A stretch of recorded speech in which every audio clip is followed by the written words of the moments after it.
Hello and welcome back to Outside the Box, an MLS podcast. My name is Juanners. This is Daniel. I'm Jeremy. I'm Joss. And we're back with another episode. This time we are counting over all the Matchday 10 games. You're going to have to bear with me here because I lost my voice at the Rapids games. I have my water here.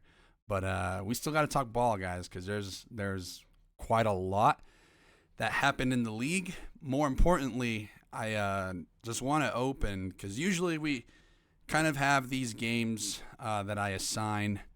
We kind of go over, where the format of the show will go. And this week, it just so happened that MLS put on an absolute masterclass in programming. After a lot of calls for it last year of, can we have just better times? Can we not stack every team at 5:30 on Saturday or 7:30 Eastern on Saturday? You know, whatever time zone you may be watching your prime MLS in. The fact that they had banger match after banger match after banger match after a banger match, that is some Sheamus type programming here, because MLS just had a cracker of a Sunday, guys, and we're going to start first just, getting into those Sunday games. First, we may as well start with Sunday Night Soccer, but I really don't see why they didn't have the Galaxy Timbers game as the Sunday Night Soccer. I guess it's just wherever Andrew Wiebe shows up, right? But I want to open it up to Jeremy here, because he suggested this one.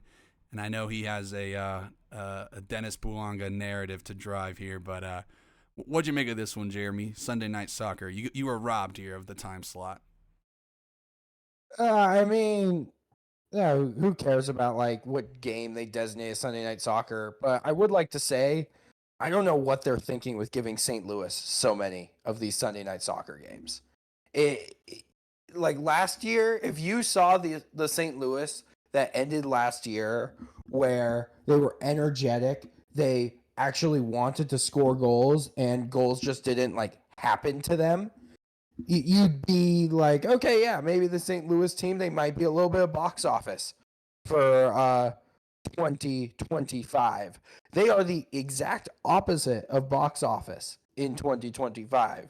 They, alongside Austin FC, are my least favorite team to watch. And when they are in a standalone window, I don't want to pay attention to them. However, in this game against Los Angeles Football Club, who were coming off of a very lucky 3-3 draw at Providence Park last weekend, they realized that they have a demigod. And that demigod can single-handedly secure them results. That demigod is Denny Bouanga. Now, this game started off right before halftime, right after halftime, with Cedric Toyshirt scoring for St. Louis. They took the lead. Bouanga ends up equalizing 20 minutes later. Good for him. Then he misses a penalty after a trademark Bouanga dive.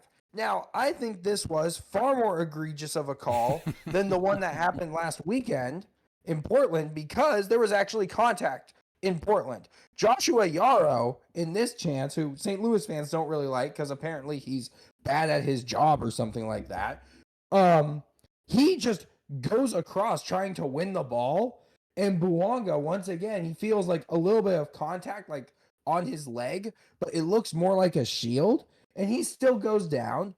Immediate point to the penalty spot, because why not? He's Denny Bouanga. He does that shit. This penalty, however, is missed because the gods saw the fraud that unfolded in front of them on that field in front of the 3-2-5-2. He misses the penalty because because he always goes right. And this time Ben Lunt said, wow, he always goes right. Maybe I should go right. So he went right and he was able to save it. Good job, Ben Lunt. You're a rather tall individual. Then Alfredo Morales gets sent off in the 83rd minute with his second yellow card. Yeah, that's kind of par for the course. So Nathan Ordaz, with a man advantage, decides to put the ball into his own net, which is really, really funny because St. Louis spent that entire sequence leading up to the goal trying not to score a goal. And then what was even funnier is after they scored the goal and took the lead, they still kept a ton of players forward with a man advantage, with a man disadvantage, actually, trying to see out a result on the road. And then Denny Buonga went demigod mode and torched the St. Louis defense and scored a beautiful equalizer that I called in this Discord server. Yeah. So yes, I think it was fantastic Sunday night soccer game. I don't want to see any more St. Louis. I'm tired of their nonsense. But LAFC, as long as Denny Buonga is on the field, they will be a threat. He was still their biggest attacking threat in this game. They didn't get much from David Martinez. They didn't get much from Olivier Giroud. They didn't get much from any of the subs they brought off the bench, particularly Ordaz, who might have actually negatively helped them by scoring an own goal, which was kind of bundled into their own net. But yeah, as long as they have Denny Buonga, they have a chance. And I guess you just have to put your hands up and be like, yeah, I guess that's the story of LAFC. With Denny Buonga, they'll always be in it. I'm gonna have to stop you on the slander here for Ordaz, because I thought that was more St. Louis just walking and missing their way into a goal more than it was Ordaz. You make it seem like it was it came off his back. You know what I mean?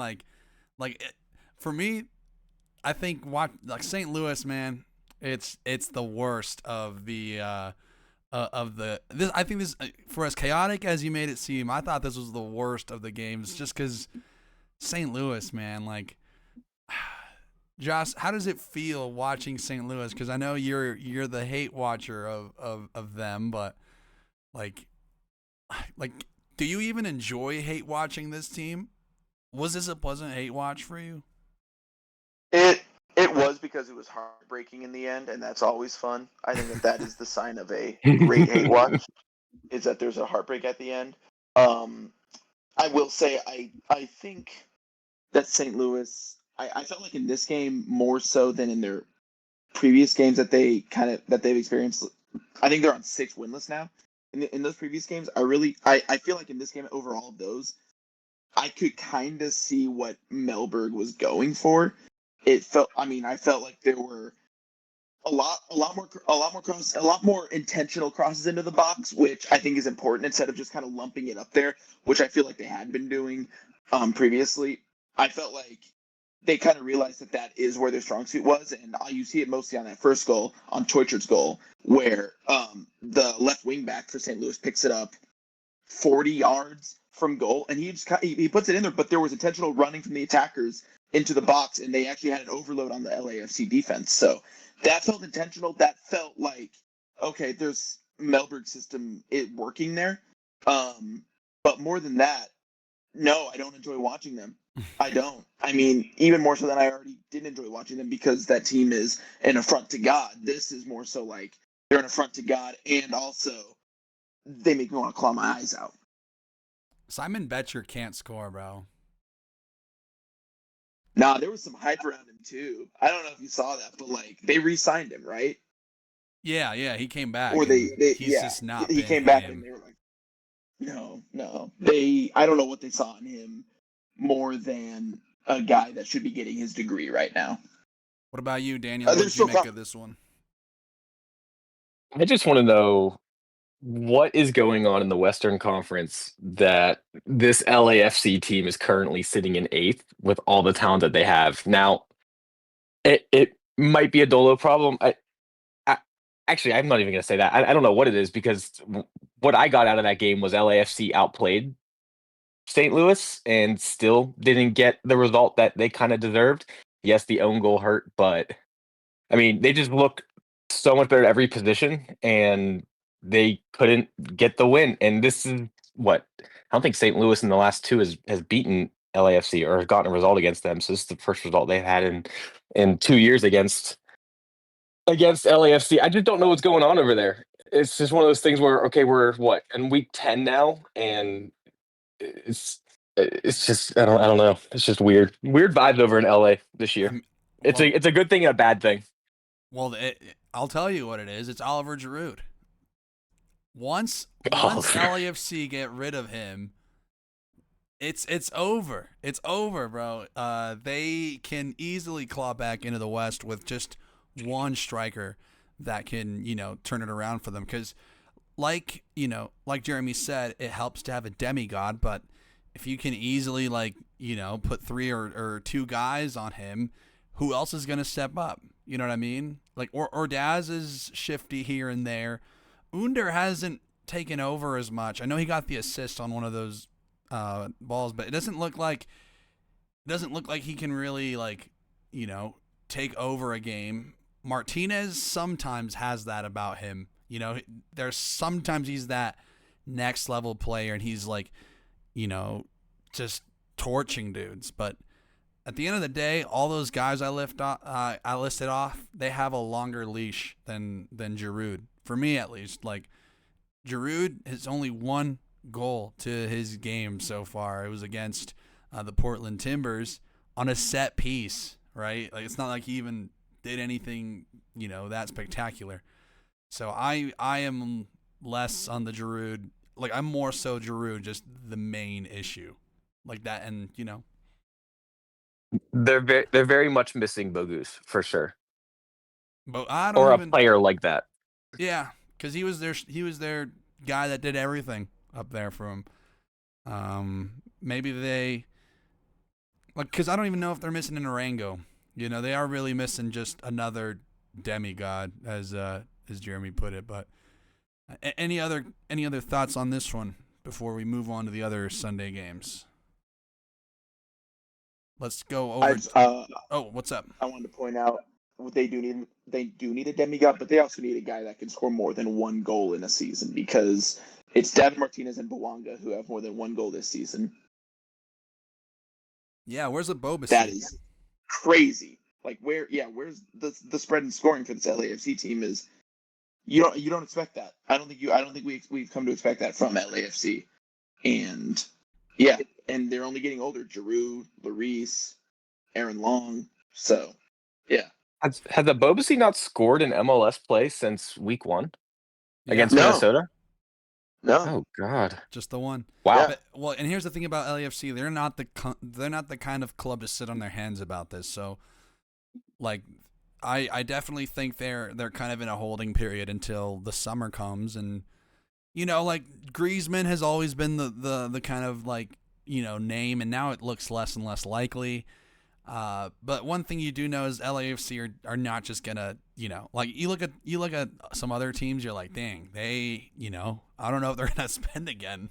And then, Montreal, I don't know if they're gonna spend at all. So, LAFC will, again, not worried about them. As crazy as that sounds, drawing 2-2 to St. Louis, but let's head over to the other LA team, because I had a lot of joy in this one. And I'm sure Jeremy did as well. Portland Timbers blasted LA Galaxy at home. What I really liked about this game was my model said that this was the most favored away team to win. And I don't know why Vegas had Galaxy at plus 100 here.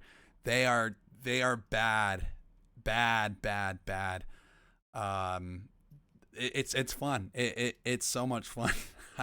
It's the best hate watch ever. But I'll let Jeremy kind of talk about the Timbers here, because that attack that they had, it's back. It's fucking cooking. Jeremy, what'd you make of this one, man? Is it weird to say that this was a pretty routine win, despite all the craziness that happened after the Timbers went up 3-0? This was a game that I expected them to win. They did win, which is their first win in Carson since 2020. But this game is more about the Galaxy, despite the fact that the Portland Timbers are currently second in the Western Conference, And then not only second, they're 2 points clear of third place. So I got to put that in there. But the Galaxy, by the way, last year, they won MLS Cup. which, yeah, okay, pretty impressive, blah, blah, blah. They were steamrolling teams down the end of the season. But do you know what's even more impressive than that? What's up? They didn't lose a single game at Dignity Health Sports Park last year across all competitions. They were absolutely lights out on their home field. And so far this season, at home, they have lost 2-1 to Orlando. They've lost 3-0 to St. Louis, the team that doesn't want to score.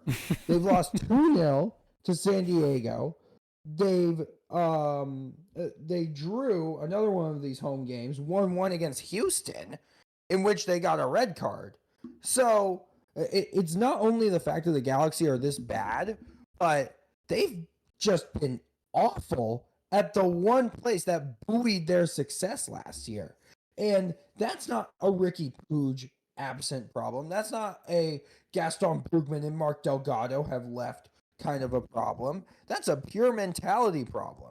And it's led a lot of people to start questioning Greg Vanney, who I wasn't too aware of this. They weren't very happy with prior to last season to begin with. Well, was that his like supernova moment where he got the correct team completely together and they went and won the damn thing? And this is back to like his like I guess normal level as a head coach, because he was complaining about the referees after this game.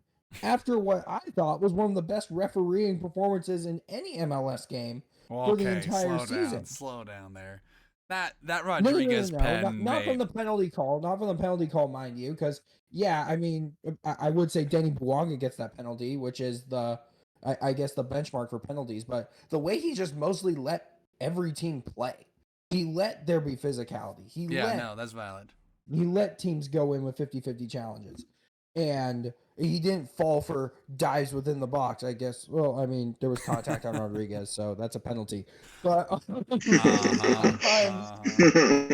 I'm mostly here just to, like, I could talk about the Timbers and, like, how they looked like just world beaters on this day, aside from 2 minutes where they allowed the Galaxy to score twice, which was in a 2-minute period.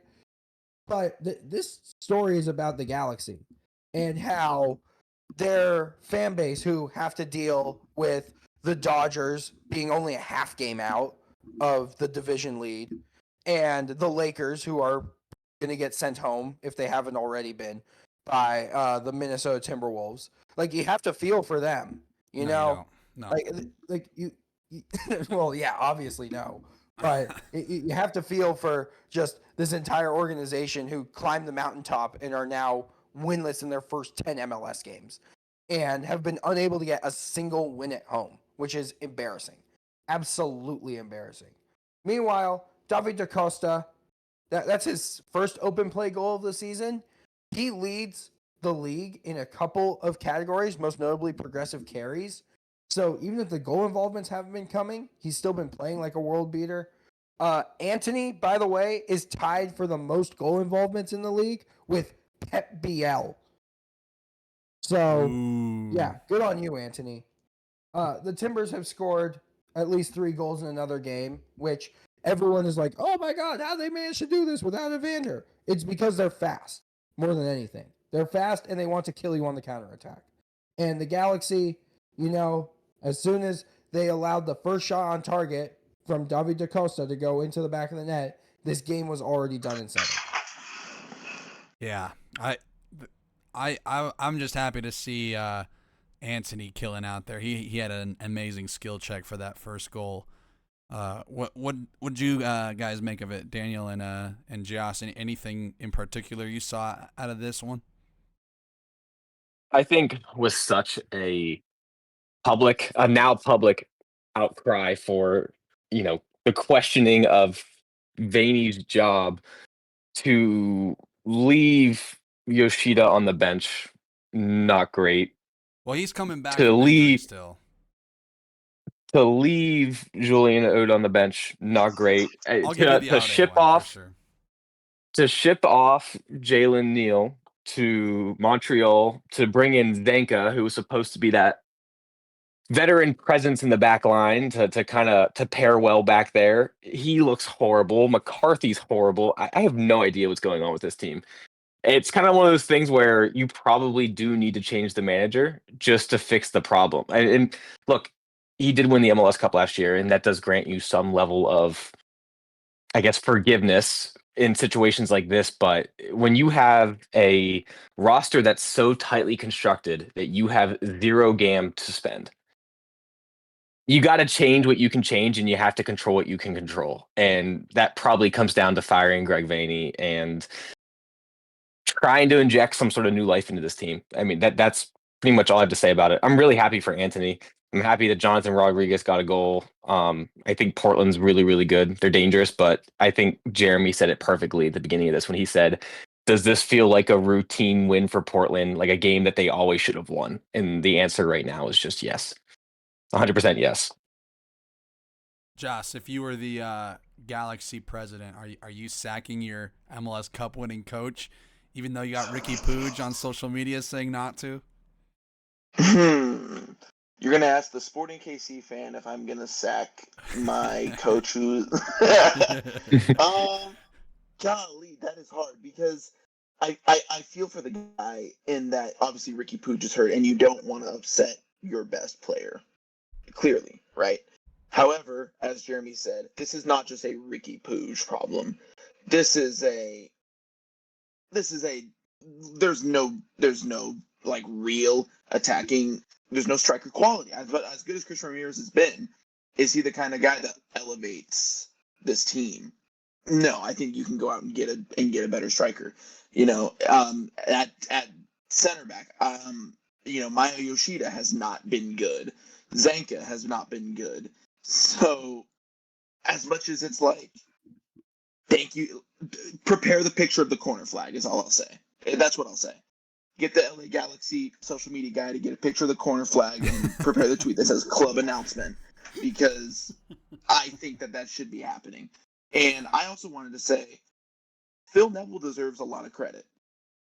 Honestly, yes, he does. I thought he was kind of a pushover, not pushover, but I didn't take him as a serious manager. And losing 5-0 to Vancouver in your own place in the playoffs kind of established that I was like, okay, he's not really that guy. But I don't know what happened this offseason. If Jeremy can shine some light on how Phil Neville's tactics have changed, I would love to know, because he deserves a lot of credit for getting this Portland team, who I think this attack has like 20 goals already this season, which is nuts, to second in the West. You want to know what happened this offseason? You want to know what the big change that happened? Don't. They sold the MVP finalist. Don't. Crazy. He's still going to be an MVP finalist. I mean, they sold the MVP finalist, and this is the word that's been going around, at least the Timbers community, over the past couple of weeks, and it's calling that 5-0 Vancouver loss Evander's legacy game. Whoa! Really? Now, yeah. Because based on all that we've heard over this past offseason, the way it was just being pummeled into our heads that Evander not happy, that this man was throwing a temper tantrum on the field. Not like actively by any means, but he's been throwing mental temper tantrums since that Qatar offer got rejected last September. And when all that energy combined with an attack that sort of stopped scoring goals down the stretch last year. Yep. And the chemistry that he had been building with his other attackers now sort of falling by the wayside as he puts his own importance above the importance of the team. Hero ball. What are we seeing in Cincinnati this year? We'll get to them eventually. Yes, we will. But you're seeing Kevin Denke still not really develop any chemistry with him. And you're seeing just like a Cincinnati team that's kind of been winning in spite of some pretty poor underlying numbers. But like I said, we'll get to them. The whole point is with Portland is Neville wanted to bring in a new identity this offseason, an identity that wasn't just Evander's here and he's the guy and he's going to go as far as he can carry this team. That's what happened last year, and it ended in the worst loss in club history. So what he's done this year is he's replaced Evander with David Da Costa, who I asked after the game whether or not he felt any pressure to score a goal, and he was like, "Nope, not really. I'm just trying to help the team." Like, he's a humble guy. And Phil Neville has said after this game, he says, "This is the most humble group I've ever had."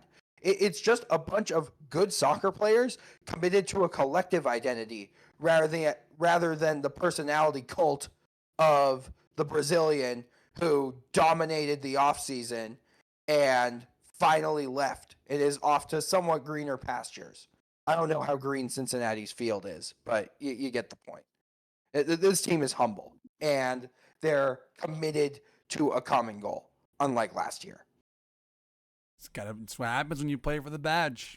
You know, you got to have committed players that'll just die for it. So, yeah, I mean, I'm glad you brought up Phil, honestly, because you know that there is that.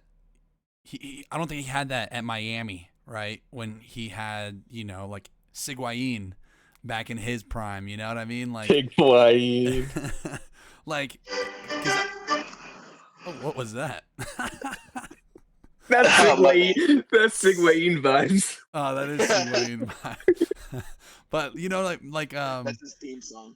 Like I was thinking about this earlier, like the old Miami teams, because we'll get into Miami as we transition out of this. But and you know, just thinking about Phil Neville's time there, you know, and he never really had the squad there. I'm really glad he brought over Kamal Miller because you know that's another player who is you know definitely showing to be strides better than last year. But yeah, I mean for the Timbers, like they're the second in the West, right? So they deserve some extended talking about. Let's head over to Miami and Dallas. Miami are no longer unbeaten. There are no perfect teams left. It'll be a amazing day in MLS history on decision day when some random team draws 0-0 to get the Invincibles tag. I don't know when we'll get there. I mean, Vancouver could have very well done that, you know, if it weren't for international travel. But we're talking Miami and Dallas, guys. And how do you beat Miami if not go straight at their center backs, playing direct, over the top through balls? And that's really what kind of got Miami here. Guys, what do we make of this one? Miami did rotate. No Messi for this one. But where do we want to go? Because I'm feeling like both these teams. There's you know there's something to be said about both of them. But we'll go with Joss. Where do you want to go with these guys?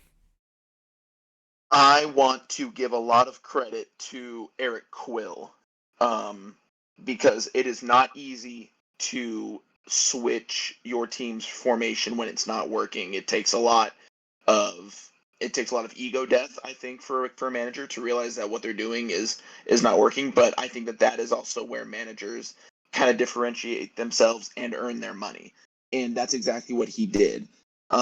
They started out in like this 4-4-2 diamond that Miami were really exploiting, but then they went to a 3-back and sort of matched Miami, and basically these midfielders or Dallas' center backs were able to strive forward, and once they broke that first line of press, it was kind of panic stations for Miami, and they really didn't have an answer for that. So I know that we've talked about how Mascherano, is he a good manager? Is he kind of just brought in to keep the peace for Messi and his boys?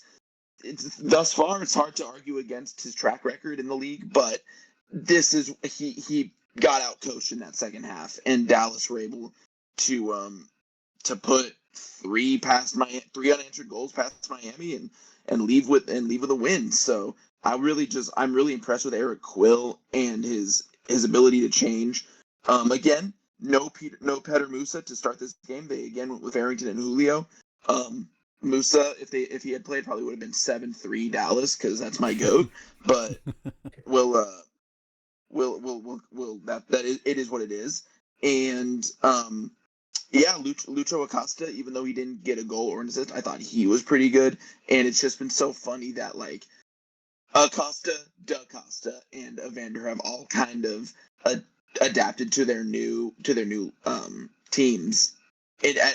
I think to varying levels of success, but it's been fun that I don't really think that there's a true loser from that whole saga in terms of teams. So really impressed by Eric Quill and his ability to change mid game. And for Miami, no Messi, no party.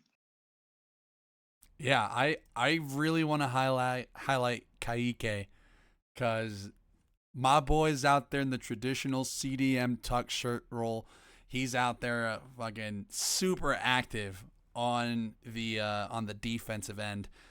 And there's something about a young South American defensive midfielder who's just gonna be electric and go after those second balls and like win every like challenge, touch every blade of grass. I thought that was Kaique, and you need that. Like this team is without Sebastian Lletget, and for the longest time, like they had like put him in the lineup, trying to play him out of the 4-2-3-1. That didn't work out. The diamond, they kind of are mixing people around. Shell's getting some more time in there. I don't know, if it's between him and Lletget, who really are, the ones. But I want to see Kaique week in, week out. He is quickly becoming one of my favorite U22 players. I think he's 19 years old, and he's just like so much fun to watch. I want to ask Jeremy and Daniel here what they're thinking about in terms of Miami. Are we willing to just look past this as a rotated squad? Is this kind of, do we give them the same leash we give Vancouver, given Chicago, beat them when they were rotated and whatnot? What are we saying here on the Miami end? Go ahead, Jeremy. Oh, yeah. Okay. I'm absolutely willing to give them a pass for this if they beat Vancouver this week and they advance to the CCL final. That's it. I do not want to see the Vancouver Whitecaps in the CCL final. I'm frankly tired of hearing about them. I'm tired of them playing really good soccer, and I think Miami just needs to beat them this week, and that's all that needs to happen. And I'll be able to forgive it if they do. If Miami is not able to overcome that 2-goal deficit, and they do not advance to the CCL final, and the Vancouver Whitecaps are playing in the final of the CONCACAF Champions League, I will be berating them for this performance because I think it showed that their depth isn't as good as previously thought. And in a long season, you're still going to need that depth. And their whole goal this year, I think more than winning anything in MLS, was winning CCL because they're the face of the league. They have to at least get to the final. What happened to them last year was a disappointment and a huge mistake. Then they go on, they win the Supporter Shield, and then they're out in the first round of the playoffs. So I think that sacrificing this game against Dallas at home is, a disappointing in the short term. But if it pays off and then being able to overcome that 2-goal deficit in CCL, it's completely worth it. Daniel, what are you feeling about this one? I'm willing to give Miami the pass. I think Dallas just played a really, really, really good game. I mean, we say it all the time. If you're able to play line breaking passes against Miami, you can beat them. And Miami wasn't able to control possession like they normally like to because they're without their dream squad. I think the only positive thing I will say, because we did not bring it up, is I think Pedrinho was the probably hero of the day. I mean, 30 minutes to play at the end of the game, goal and assist. I wish my squad had a guy they can bring on with 30 minutes left who could change the outlook of the game. So that's pretty cool for a 20-year-old Brazilian. Yeah, he's a lot of fun, and he's kind of the testament to, the MLS Next Pro path. One thing I want to touch on with Miami before we move on to Vancouver. I know we got one cast member sick and tired of talking to them, but I frankly am quite not. But before we go too far there, Toto Aviles has been, I don't know, for the longest time now, hyped up to just be the pillar in defense. He got bossed on either the tying goal or the game-winning goal. He got bossed in his own side there. And quite frankly, I think Maxi Falcone is their best center back, and it's getting to a point now where I'm looking elsewhere, and I'm like, Noah Allen is not too bad there at a center back role either. Gonzalo Lujan, I think, is better as a right back. He was playing as a center back in this one. But all I know is Thomas Aviles is proven to be a lot more costly than what he's brought. He's also the most likely to get a card or a sending off, right? And so, like, I don't know, there's just a little bit too much chaotic energy from Aviles for him to, like, he is ultimately Miami's Achilles heel. And so long as teams just target him, I think Miami are just always going to have that one guy that, kind of blows it. So anything else, Joss? I know I didn't get to you for Miami, but anything else here for the rest of the cast? What do you think they're going to do to Aviles? I think that we won't hear about him. They're going to send him to, like, Paraguay, and we'll never hear from him. Really? Just like that? I think it's Messi's going to make boss calls will be made. He'll walk into a dark room. Don Garber's there, Messi's there, Mascherano's there, and they just hand him a one-way ticket. And incomes. We PK. haven't seen a MLS team that's been like that cutthroat, almost like a European, like a top side where, hey, you have a bad run of games, like you're just done, like you're just not going to touch the starting 11 for a long time. Do we think Inter Miami is that team to kind of like change that trend for like the top end teams who will just say, okay, we'll just replace you? Yeah. Well, how many minutes did Julian Gressel get this year? Exactly what I was going to say. I thought we agreed that's just because he wasn't one of the homies. He wasn't with the clique. And that's ruthlessness. I mean, I love You can't tell me Gressel, you and wouldn't benefit from Julian Gressel in this lineup on this day. On this day, for sure. Yeah, And they definitely blacklisted him. He went from the most minutes last year to none this year. So I think they are just that ruthless. But I don't know if anyone's got a better pick. Yeah. Can I just say one more thing just about Aviles and about Miami's U22s in general?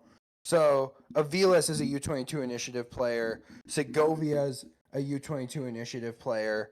Redondo is as well. And then the last one, I think, do they only have 3? I think they might only have 3. But this group has been hyped up to be like, oh, this is the best collection of U22 players ever assembled. Like, first of all, Aviles' presence just instantly declines that. But I feel like there isn't enough love given to Portland's U22 squad of Mosquera, Anthony, Santiago Moreno, David Ayala. Well, Mosquera is no longer U22. And then also Kevin Kelsey. So I think that there's still just like the PR always being pushing Miami. And I think that the Aviles PR in general, because I think he's the most expensive center back in league history. Correct me if I'm wrong, but I remember seeing that at some point in the start of the year, and I don't think anyone's been able to I don't think any team has surpassed that transfer fee for a single center back. But yeah, he's been a huge disappointment, and he's on Andres Reyes levels of like game-ending mistake and getting sent off, which you don't want to be. There was a big difference between the guys that Portland brought in and the guys that Inter Miami brought in, though. I mean, Aviles and Redondo were both guys that people were saying could play in Europe and were getting like looks to go to Europe, but came to Inter Miami to play with Messi. So when you come in with that kind of hype, of course the big hype machine's gonna hype it up over Anthony, who's been on Portland for 3 years and is now starting to look like an absolute dog, but didn't show it the last 2. Well, I want to break into that because I think at this point we kind of have to look to the coach, because Segovia has not, this is a perfect game for him to did not start.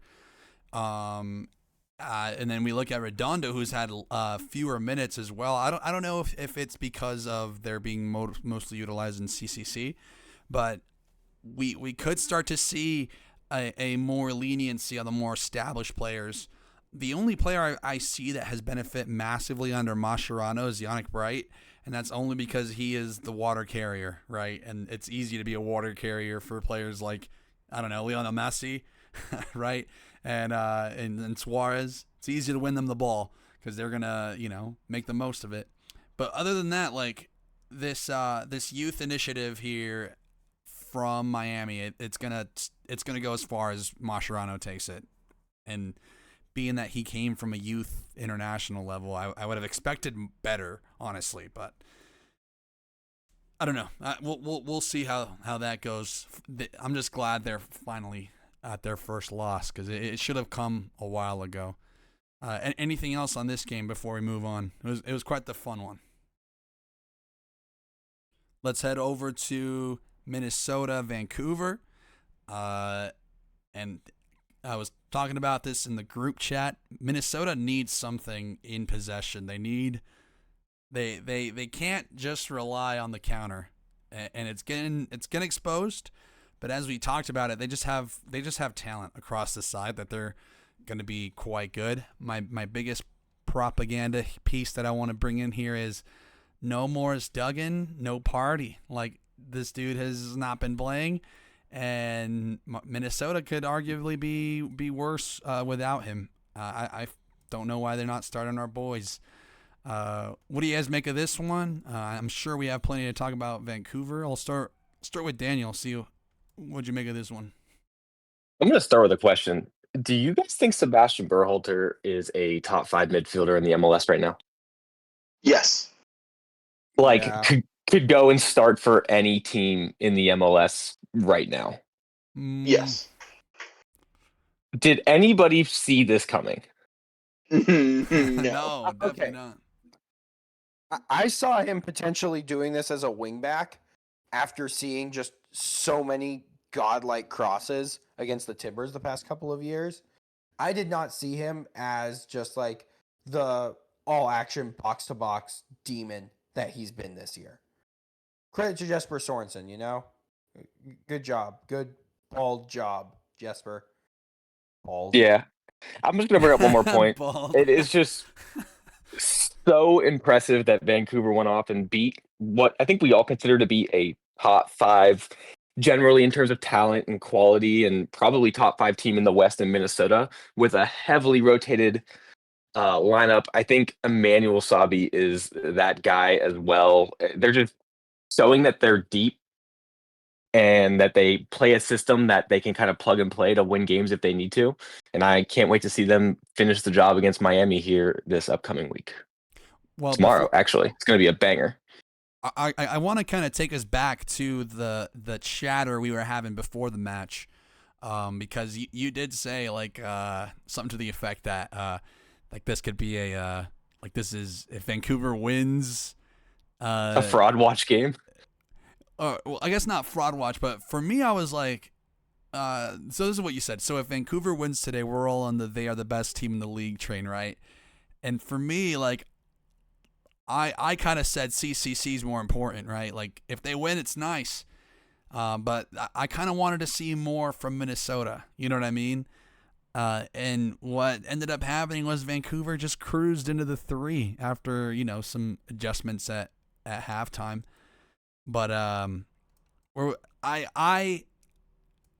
either they're the best team and it's because of Berhalter, or I think it's mostly just I don't know. I no one could have seen this coming. But what do you guys feel about Vancouver now? Like, is this win as impressive? Because they rotated and got the job done. I liked Bovalina. I thought he was active.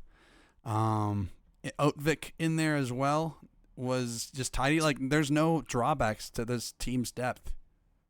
And to me, they've done it twice now, because they did it against Dallas in week 3, I think it was, when they went down to Dallas, and the score of that game was 1-0. They were able to get a goal and just draw the game out. So they're proving that they are deep, and they do have a bunch of players that believe in this system. And because of that, I mean, it's just crazy. Look, I'm just all on the Vancouver hype train. Jeremy and you got me all hyped up last week talking about, you gave the whole sob story. Like, they were about to get sold off beginning of the year, and now they're coming out being top of the league, and it's a great story. And part of me is like, oh my gosh, we should start a GoFundMe and try to buy these guys. Like, oh my, this is electric. I'm all about it. Everybody hit up Josh Bathtub on Twitter, and we'll start a GoFundMe to buy the Vancouver Whitecaps. It'll be the Yes. it'll be the club for the fans. Everyone can invest. Yes. It'll be like Wrexham, but better. Yeah, because we have Juanners and Jeremy. Yeah. We don't need Imagine Ryan Reynolds. No, we have Juanners, Jeremy, and also the Whitecaps have Bjorn Utvik. That's what makes it. It really takes it over the top. That is true. Yeah, I got a couple of brief thoughts about Vancouver, the actually positive ones. JC and Gondo, by the way. I feel like, first of all, he was a player that was on loan at Las Vegas last year. I thought there was a chance that the Timbers could potentially try and swing a deal for him after Sartini was fired, because I was thinking like, wow, this guy is actually killing it in USL. In the USL Championship, Timbers don't usually sign guys from there. Could be a relatively cheap deal. He's on loan there from the Whitecaps. Maybe the Whitecaps just don't have any use for him. He's been insane in 2025 for Vancouver. He has seamlessly made the step up from that USL level, and he's doing it at MLS level because Sorensen's just been able to elevate the talent of everybody. He's been able to make a player out of Ralph Priso. He's been able to, and Utvik last year, by the way, wasn't that good. He's been able to make a great player out of Utvik. Jivan Bodwal, he made his first start of the season in this game. He looked like another incredible midfielder that the Whitecaps have at their disposal. It's just insane the way that Sorensen has been here. Like, not even for like 5 full months. He didn't even get the job until the end of December. And he's already been able to do this with this team. Mind you, still without Ryan Gauld. Yes. Like, words fail me. Words fail me, man. It's unbelievable. I hate this. Well, this sucks. The broadcast mentioned it, and they said that that Sorensen's the first ever Danish manager. That is, I couldn't think of another one because it's true. He's the first Danish manager. He's the first manager to come from the Superliga. And if you know much about the Superliga, if you follow much about stats and the kind of stats world, like the Danish league is always looking for the next edge in their stats, to implement into their play. At one point in the Danish league, a specific type of goal skyrocketed to the top, and it was a set piece goal. There was one club, making the most out of set pieces, right? And soon everyone caught on to the set piece meta. And I think if there's any type of coach that can come in and, set a bar as high as Vancouver, it is going to be one from, a very analytical and on the cutting edge of stats league like the Danish league. So I am like, I'm stunned as well. I'm lost for words on how good Vancouver are. Minnesota, again, it's like, I don't know why they're starting Carlos Harvey. I think he is quite poor back there. Did you guys notice that Ho Yeon Jung made his, I think it was his first play for his first minutes for Minnesota, and this dude looked like invisible. I did not see this dude make any impact on the ball. Samuel Shashua as well, not a good guy to bring in and make an impact. The depth of Minnesota is concerning. What do y'all feel there about Minnie? I agree.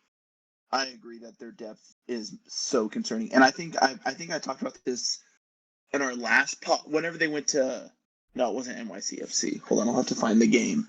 But Minnesota, whenever they're like top players, Yeboah, Pereira, Olasei, whenever they're not performing, it was against Dallas. Like, who do they go to? Because that's the drop off. I think I think in terms of the drop off from like the highest quality players on the team to like the next level, Minnesota's got to have one of the highest because I think Yeboah and I think Pereira are outstanding. Robin Lod is another one. I think that they're outstanding, high quality players that could start for a majority of MLS teams. Yeboah probably for all of them. But once you get past that first level, it's kind of it gets iffy, and that's where I'm not 100% sure where this Minnesota team. I'm still not sure where their floor is. I know their ceiling is high, but like I've said before, their floor could put them anywhere from like seventh to second. I feel like in the West. So I'm not sure if you guys agree with me, but I really don't know if where their floor is. And for me, when a team is that unbalanced, it's hard for them to pick up a nice run of results like we've seen Vancouver do, like we've seen Columbus do, like we've seen Miami do. I think that adding Julian Gressel is a very smart signing, especially because they picked him up off the waivers. Ooh. I think he will have a lot of impact in Major League Soccer. Not Major League Soccer, in Minnesota. But I'm still waiting for like maybe they'll play him as a midfielder. I don't know. I think that he could provide some creativity in sort of like a half space right 8 position because I think he's played there before. But more than that, it's they need some creativity and they need players to step up and provide when their top players are not performing. Who do you think's happier about the Julian Gressel pickup? Do you think it's Minnesota fans or Will Trapp? Do you think Will Trapp's just like, thank fucking God they got me some help? Well, I think that's an interesting question because where would the cast put Julian Gressel? Josh said right-sided 8, right? And you know, I know you hyped up Robin Lod, but Robin Lod has still not scored this year, and outside of Tanny, Yeboah, Trapp, and Dotson, there is no other goal scorers on this team, right? So all the goals are being funneled into Yeboah and Oluwaseyi, and then Will Trapp for that, random set piece one. Dotson's out, so we don't know about, him, but like we need someone like Julian Gressel to get in here. I think you put him as a right wing back and move Bongi up to a winger position because there's no way he should have 0 goals this season. There's no way he should I have agree 0 with goals. I 100% agree with that. I think that My goat. the combination of Oluwaseyi and Yeboah at the same time can only go so far. We've seen the limit of it. I think it's reached the absolute ceiling. They need to get more wide players in. They absolutely need to. They need to be able to be better with the ball. They need to move Pereira to an actual 10 spot. Let Lod play deeper in the midfield alongside Will Trapp. I think that's how Minnesota just becomes the better possession team that they probably should be at this point. Enough of this cowardly 3-back setup. Go for it. What are you thinking, Daniel? I don't know. I'm just a big long way. I fucked it up again. I fucked it up last week. I fucked it up this week. Bongi. Yeah. I'm just a big fan of him. I like watching him play. So they run this 5-back, or I guess 3-back with 2 wing-backs, but can he play on the left? Because I feel like you have to have him on the field. Yeah, I mean, I'm down for that experiment, especially because we kind of have to touch on this because there was some, and it's becoming a little bit of a theme now. There was some alleged abusive language used from the alleger here is Sabby. It's not quite sure who he is alleging did this, but my guess would be Joseph Rosales. I don't know if that was where the fire was coming from, right? But if it looks like he's gonna be dropped for amidst of an investigation into what happened, you gotta at least put Bongi out there, right? Yeah, and also you have like. First of all, Rosales, I heard it was Rosales too. They're not going to be as harsh. They're not going to be harsh on discipline for this as they probably should be. A running theme for MLS. And also, it doesn't surprise me that's another Minnesota player because even though Fragapane left, I guess his legacy remains. So Uh, Feel Yeah, the idea. I'd be really interested to see Pongi on the left. I think it would be really interesting. I like him because he is unselfish with his movement, and I think he actually could be a genuine goal threat from the left side as opposed to like kind of a creative hub that he tries to be on the right. Yeah, I'd be interested in that. Show me something fun, Minnesota. Show me something fun. Also, by the way, Eric Ramsey, the leprechaun, he was. I've seen reports linking him to the Southampton job, which I find really funny. After they fired Russell Martin, who was obsessed with playing with the ball, now going to Eric Ramsey, who seems like he's kind of scared of it. I really like that. And based on the way this team is going, like, I wouldn't blame Eric Ramsey if he potentially makes the jump to the English Championship next year. Yeah, I'd be pretty okay with that.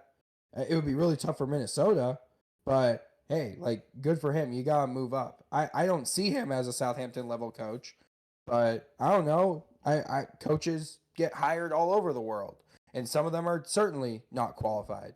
But if the Leprechaun can ride the rainbow over to England's South Coast, good for him. Yeah, maybe we see Vermees at Minnesota when it's all said and done.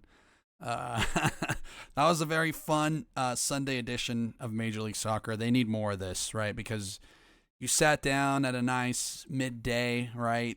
Early kickoff, and each game more than 3 goals, 3.5 goals. So you could have put a crazy parlay on that and sat on a master class of goals there. But let's go in reverse order here from the table. Now get back into the usual groove. Starting first with Montreal. Going to go over to Jeremy. They, of course, lost in a 1-0 loss against New York Red Bulls. What did you make of this one? Just what are you seeing from Montreal and Marco Donadell's team here? I think, first of all, I thought it was a little bit controversial to drop Jonathan Sirois. I thought he's had a pretty good season so far. Sebastian Breza stepped in, and he had a pretty good game. Conceding off of a set piece, not very good from them. I just think that, and I say this every week, there's just such a lack of top-tier DP quality on this team. I'd love to see the young players that they've assembled, their academy players, and also the ones they've traded for, combined with, like, I probably a DP striker, I'd say, is what they need the most. Or maybe even a DP, like, defensive midfielder, just someone who can set the tone, set the tempo for the entire team. I'm alongside Nathan Saliba, who did not start this game, and I was very angry that he didn't because I really like him. Yeah, the beatings will continue until morale improves. Is kind of the sentence I have for Montreal, and it's unfortunate because this was a winnable game for the New York Red Bulls. Like, and especially a winnable game for Montreal against the New York Red Bulls, who I don't think are that good. Mm-mm. So I'm really, like, kind of disappointed that Montreal found another way to lose a game, and they should probably be better than this. But at the same time, you can't really blame them for that because this roster is horrifically constructed. Well, and if the drops seem a little bit surprising, it is because they're setting up for the Canadian Championship match, and it's not against like a lower league team. It's against Toronto FC, and we'll get into Toronto as well. A lower league team. I guess so. Yeah. You're absolutely right. They are. They're lower league, but Montreal staring up at them is what's shitty about that. But yeah, not much here to say about Montreal. They did have Gabaglo at the wing, which was not fun. Just a team in midweek rotation, I think. But they haven't shown anything for themselves, so they don't get that leash from me. Let's head over to Toronto. I assigned OTB to Toronto, New York City because we had this impassioned talk about Toronto, and I figured it'd be nice to kind of follow it up, and I was really expecting a Toronto win here, It did not come to fruition at all, and instead I forgot that, of course, they have the Canadian Championship, so we also got some rotation there. I'm going to let Jeremy lead us off into the Charles Sharp dialogue here, because I know he was watching this man intently. What did you make of Sharp coming in here?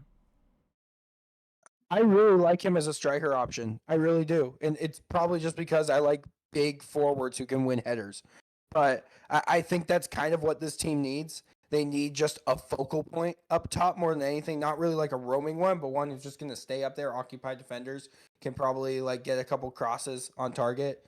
He didn't head any crosses on target today. He didn't have any shots on target in this game.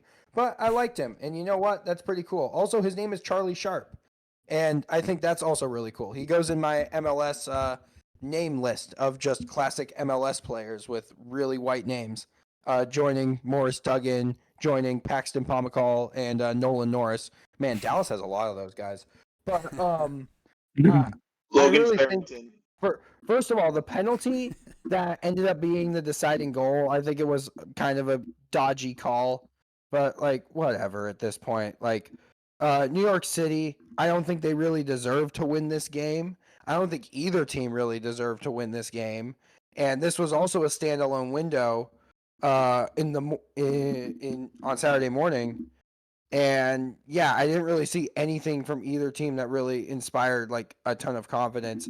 New York City is really handicapped by the lack of like quality wingers, which is really weird considering they've spent so much money on Julian Fernandez and Hannes Wolf and Agustino Heda over the past couple of seasons. Wolf, by the way, like it says here, he lost the most duels in this match. He lost 15 of them. That's ridiculous. So, yeah, New York City, they're nothing to write home about. Toronto still isn't either. Like, I feel like I want to get excited about Toronto. It'd be really cool if Toronto was good, but they're just not. And New York City, like, good for them. Thanks for coming out. Tavon Gray, by the way, I will maintain. I think he's one of the more underrated players in this league, and I really like the work that he puts in on the right side. I'm still not over watching him in that 2021 MLS Cup. And I don't think he's really like progressed his game to a new level, but I think he already started off like earning minutes with a really high floor. So congratulations to Tavon Gray for being consistent and holding down that right back spot, who it might be a little bit unfair to Matija Ilinic, but you know, I like Tavon Gray. He's fun.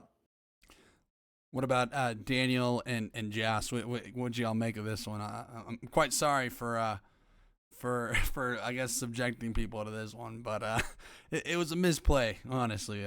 We'll go to Joss. What'd you make of this one? Honestly, I have zero. I really don't have very many thoughts on this one. It took place at the same time as the SKC game, which I was at, so I wasn't watching it, but yeah, I really don't have any thoughts on this. Daniel, if you wanna take this for me. Yeah, I'll just say Robin Fraser. What the hell, man? I wore my heart on my sleeve for you last week, and you often do that shit. Toronto is officially on the never bet on again list. I could have told you not to do that, but I mean, NYC is just such a trap team. They didn't deserve this one. This one, I think the biggest loss here is just me assigning this to all of us. So my bad on that one, guys. Let's move over to the team right above Toronto and SKC, and we'll go right back to Joss because he was at this one. Tell me, what did you make of TQL, Mr. Joss Bathtub? I was out there in Cincinnati following the Wizards wherever they may go. And unfortunately, this week it took me to Ohio. I've never actually been to Cincinnati before. It was actually a really nice time, really cool city. I think, you know, I'm a bit of a skyline dork. I don't know about you guys. Not chili, although I did try it. Just in general, I love a good skyline, and I thought Cincinnati had a really nice one. But TQL, I don't know about you guys, how many MLS stadiums you guys have been to, but I feel like there's a lot. They're kind of all the same. they have the lower bowl, they have a lot of the newer ones. They have a lower bowl, a safe standing supporter section, and then like an upper deck. Cincinnati's is like that, Minnesota's is like that, LAFC's is like that. And I mean, these are all the ones that I've been to, but I feel like a lot of the newer ones kind of follow that same diagram. So Nashville's also like that, yeah. Nashville's is also like that. And so when I love going to new stadiums, but at some point it's like, let's get some creativity, dog. Let's get some, I don't know. I like SKC's because it's just there's no upper section. It's all lower bowl. There's no really like bad place to watch the game from. When I out in Cincinnati, they put the away section about as far away as they could from the stadium. We were probably in Kentucky with how far away we were. Overall, I thought that TQL was very nice. Talking about the game, I mean, it was very nice in terms of like the fan culture and everything. The fans are what make it. During the game, Sporting, I actually thought played really, really well. Yes. And they were just undone by a $16 million striker. I'll give you that, honestly. Go for it, though. Yeah. No, I'll sum it up with an anecdote. My friends and I, who I traveled with, we got stopped by a Cincinnati supporter who was doing content like we were, and he was basically saying, yeah, no. And when we asked him about Cincinnati, he goes, yeah, I mean, the owners went out there and they spent $16 million, and we about shut down. That's 4 Dejan Jovaliches, guys. 60. Like, I don't think we realized how much money that is. And it was funny because the Cincinnati fans said that SKC was on a bit of a hot streak, and it was because we had 2 wins and 1 loss in the last 3 games. Like, we used to be a proper club, man. But during the game, I really thought that SKC had some chances that it could have at least been tied going into the half. Cincinnati's goal was just poor marking. Jansen Miller keeping Denke onside. Again, Jansen Miller, rookie center back. He's played the most out of any super draft pick this season, so he's gonna have. I mean, keeping him onside on a rebounded shot, it's not like the end of the world. It's unfortunate for Miller. I think it's poor marking from Volader or Ndenbe, whoever is supposed to be marking the $16 million striker. I feel like you should just have somebody on him. But beyond that, I thought Manu Garcia, in terms of the battle of the tens, Evander versus Manu, stinky Evander, PU, stink watch. That's all I'll say. I don't think he was very good. Having watched a lot of him, especially when he played Atlanta earlier this season, I was like, oh, Evander's got something, obviously, and then his time at Portland. But he stank up the place. And I think on another day, SKC probably leave with a draw. Zavagnin saying that it took a goal of the year contender to beat us, and yeah, I think he's right. No lies there. I want to ask a quick question to the cast here. Just kind of, and I'll kind of maybe keep my answer to myself, but we'll start with Daniel, Jeremy, and we'll end with Joss on this one. Shapi Suleimanov or Eric Tommy as your starting winger, Jeremy or Daniel? Ooh, probably Eric Tommy for me. Jeremy? Shappy, because he likes to make stuff happen. And Joss? I'm going to put Eric Tommy on the right. Specifically on the right, not on the left, on the right. Yes. This is when I say between them two, it's specifically at the right wing, because Lord knows you're not dropping Shallowy in his regression year. But and Lord knows you're not putting Eric Tommy on the left. No, so you go Tommy. I do go Tommy, and I think Shapi does make stuff happen, and I just think Eric Tommy, when it comes to getting goals, getting assists, I know Juan has that model that he worked on in his basement, I think, and like Iron Man in the first movie. But Eric Tommy, I think he's just more effective when it comes to actually creating and putting away chances. Both of them had great chance to the tune of "Don't You Want Me, Baby," so I can't separate them there. So I think just in terms of effectiveness, Eric Tommy is better. But I have liked more of what I've seen from Shoppy. If only he had more than half of a right foot, he could. My answer might be different, but he's so one-footed that it's hard. My solution, by the way, is starting Shoppy on the right, and I'd move Tommy back into the midfield alongside Garcia, but like move Jake Davis back to right back Well, because again, Jake Davis at right back is better than Kyrie Shelton at right back. No, we have Andrew Brody now. Brody at right back. We're up. Brody got some minutes in this one, and hopefully that becomes something. But We're back. I like that shout, Jeremy. I do like that shout. Let's head over to. Wait, really quickly. I do have one question for Joss because he was in attendance here. How does it feel to watch like that goal of the year contender against you?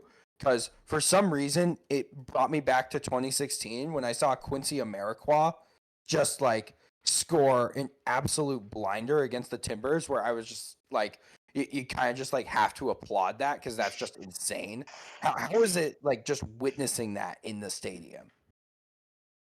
Yeah, I just I sat down. I was like, sometimes you get scored on with a bicycle, and that's kind of a metaphor for life. Any listener out there, that's a metaphor for life. Just remember that sometimes you get scored on with a bicycle, and it's how you recover that determines the kind of person you are. Obviously, there's the fans went crazy. I mean, I don't blame them. And yeah, it kind of feels like, oh gosh, it kind of feels like you're in a spaceship and the whole right side just blew open and you're getting sucked out. And you're just like, yeah, I mean, I can't do anything about that. The team can't do anything about that. You just start screaming. Yeah, that's what it felt like. Let's head over to DC, guys, because I was here for this hate watch. They played Pirani with no Benteke, no Peglo. So all the hype we had about Peglo and him coming in and you know, being that guy was not here, unfortunately. Daniel, we'll go over to you for DCU. What are you seeing in this team, man? Because it sure does look like Lassane in the membrane is a ticking time. You know, he's got the time is ticking for my man's here. This feels really, really bad. Just like it's like that same feeling when Jeremy was talking about Portland. He was like against the LA Galaxy. He was like, "Did it just feel like a routine game that Portland should have won?" That's kind of how it feels like for Philadelphia. So at this point, it just kind of feels like bullying to DC because they're just really not good, and it's really hard to like hold that against them because Christian Benteke and João Peglo were both injured, and those are kind of like their two biggest source of any kind of offensive motion, I guess. But yeah, I mean, DC United did have their chances in this game. I thought Jacob Murrell had a decent game. I mean, when you shoot the ball directly at the keeper on any kind of counter, it's what do you expect? So yeah, I just DC they're not very good. I don't know what to say. They are what we thought they were for these last 2 to 3 weeks. You get the occasional Christian Benteke wonder goal when he's healthy, but yeah, this team's just not very good. Yeah, it's some real in-depth analysis there, I know, but it just feels like you're kind of kicking a grandma. Well, for me, at this point, here's what I'm seeing because I do still think Aaron Herrera is one of the better players in MLS. But he should be playing as a center back. There's no reason why you need to handicap yourself with Lucas Bartlett down there. Just put Herrera as the right center back. Kyle Rowell's right there, and then Lucas McNaughton on the left. And I think that's a solid 3 back in MLS. Honestly, like truly, even though Lucas McNaughton is kind of the weak link there, anything but Lucas Bartlett, I think, because he's not it. And at that point, that opens up the right side for anyone, really. Jared Stroud is a wingback. You can also put out there Derek Dotson, who in his brief time as the wingback for Herrera looked better. I do think, though, that I don't know if Lassane's got that in his bag, though. The team is just bleh. It's the only positive thing for DC United right now is they happen to be in the rumor mill with Paul Pogba. That is the only positive Paul takeaways right now for Pogba? DC United. You Yeah. didn't see that? Paul Pogba? Oh, Yeah, they brother. have his discovery rights, brother. Oh, man. That would be some crazy shit. That'd be fun for the league, but that team is not a Paul Pogba way. Would that feel like Lorenzo Insigne to Toronto? At 1,000%. No. Because the hype around Insigne was. I mean, this guy just won the Euros. True. Like, let's be clear. Pogba's coming off of a. He hasn't played in months because he can't. He just loves to shoot up. I don't know, dude. But yeah, Insigne. I feel like there was so much hype with Insigne. I don't know. I mean, if there's a team that could make, old, like DCU's still stuck in MLS 2.0 where they feel they need to get an old name just to do something. So It worked out with Benteke. so far, Give him credit on that one. they missed the playoffs, but yeah, sure. Atlanta United, another team trending towards not making the playoffs. I still bite myself every time I see my evaluation, my ranking for them at 1. They went over to Orlando, lost 3-0. My model said that Orlando was the most likely home winner this week, and so sure enough, the model proved correct. Pat myself on the back there for that one, but Joss, take us to Atlanta, dude. What the fuck, bro? Like, I mean, you and I, we both fell for it, dude. We both fell for the millions and millions of dollars there. Tell me, Yeah. Atlanta, break them down. Gafferoni, baby.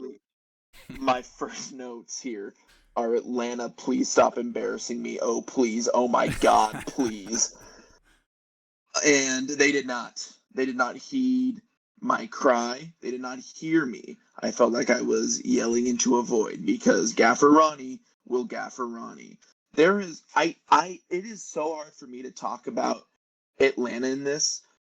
Like, I'd rather just talk about the reaction off the field. We have people like Felipe Cardenas saying, I should have put Atlanta as the wooden spoon winner. We have Atlanta fans tweeting, did we sign the wrong Moranchuk? Did we sign his brother? Like, I fell for the Miggy. I fell for the emotion of Miggy coming home. I did. And I does that mean I'm a bad person? Am I less worthy of love? No. It means that I'm a kind soul who loves a good reunion story. Show me Marley and me, and I'm crying before the dog dies. But here, Miggy, I feel like this isn't the movie that I wanted. This isn't the reunion movie I wanted. This is like the end of Titanic, But instead, like where Leo can clearly get on the board, where Jack can clearly get on the board and on the door and be saved. But he dies anyway. Like that's what this feels like watching Atlanta while everything sinks around them. Latte Loth. He's the record signing.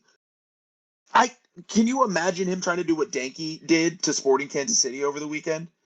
I can't. I can because I mean he wasn't here for this one, but I of all the players that they spent on, Latte Loth has been the only one worth anything, I think. But what are you think? Are you for not a record signing? It's hard. Yeah, no, you're right though. It is. It is a record signing.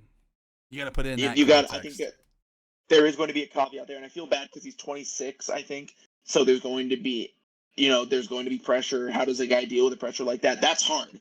I'll never have to deal with that because my dream died when I was 4 years old. But for this Atlanta side, it's just there's no cohesion. It's disconjointed. I feel like Brooks Lennon. I feel like there was a lot of myself included. I was like, oh, Brooks Lennon's back. We're gonna see that supply line from him to Latte Loth. But I forget that defensively, Brooks Lennon can and does kind of have his lapses, and you see that like Luis Muriel kind of bodied him that entire first half when he was playing over on the left wing. It's hard. It's hard to be an Atlanta fan right now. Gaffarani, might be time to head back. I don't know. I know Jeremy'd like to hear that. I'm gonna ask everyone, just in as few as words as possible. How would you fix Atlanta? What is the one change that you would make, like right now, to this side, or two changes? But whether it's a formation change, whether it's dropping the coach, whether it's a certain player, like you get to decide what Atlanta does in this next step. What is that next step? Let's go to Daniel. I have 3.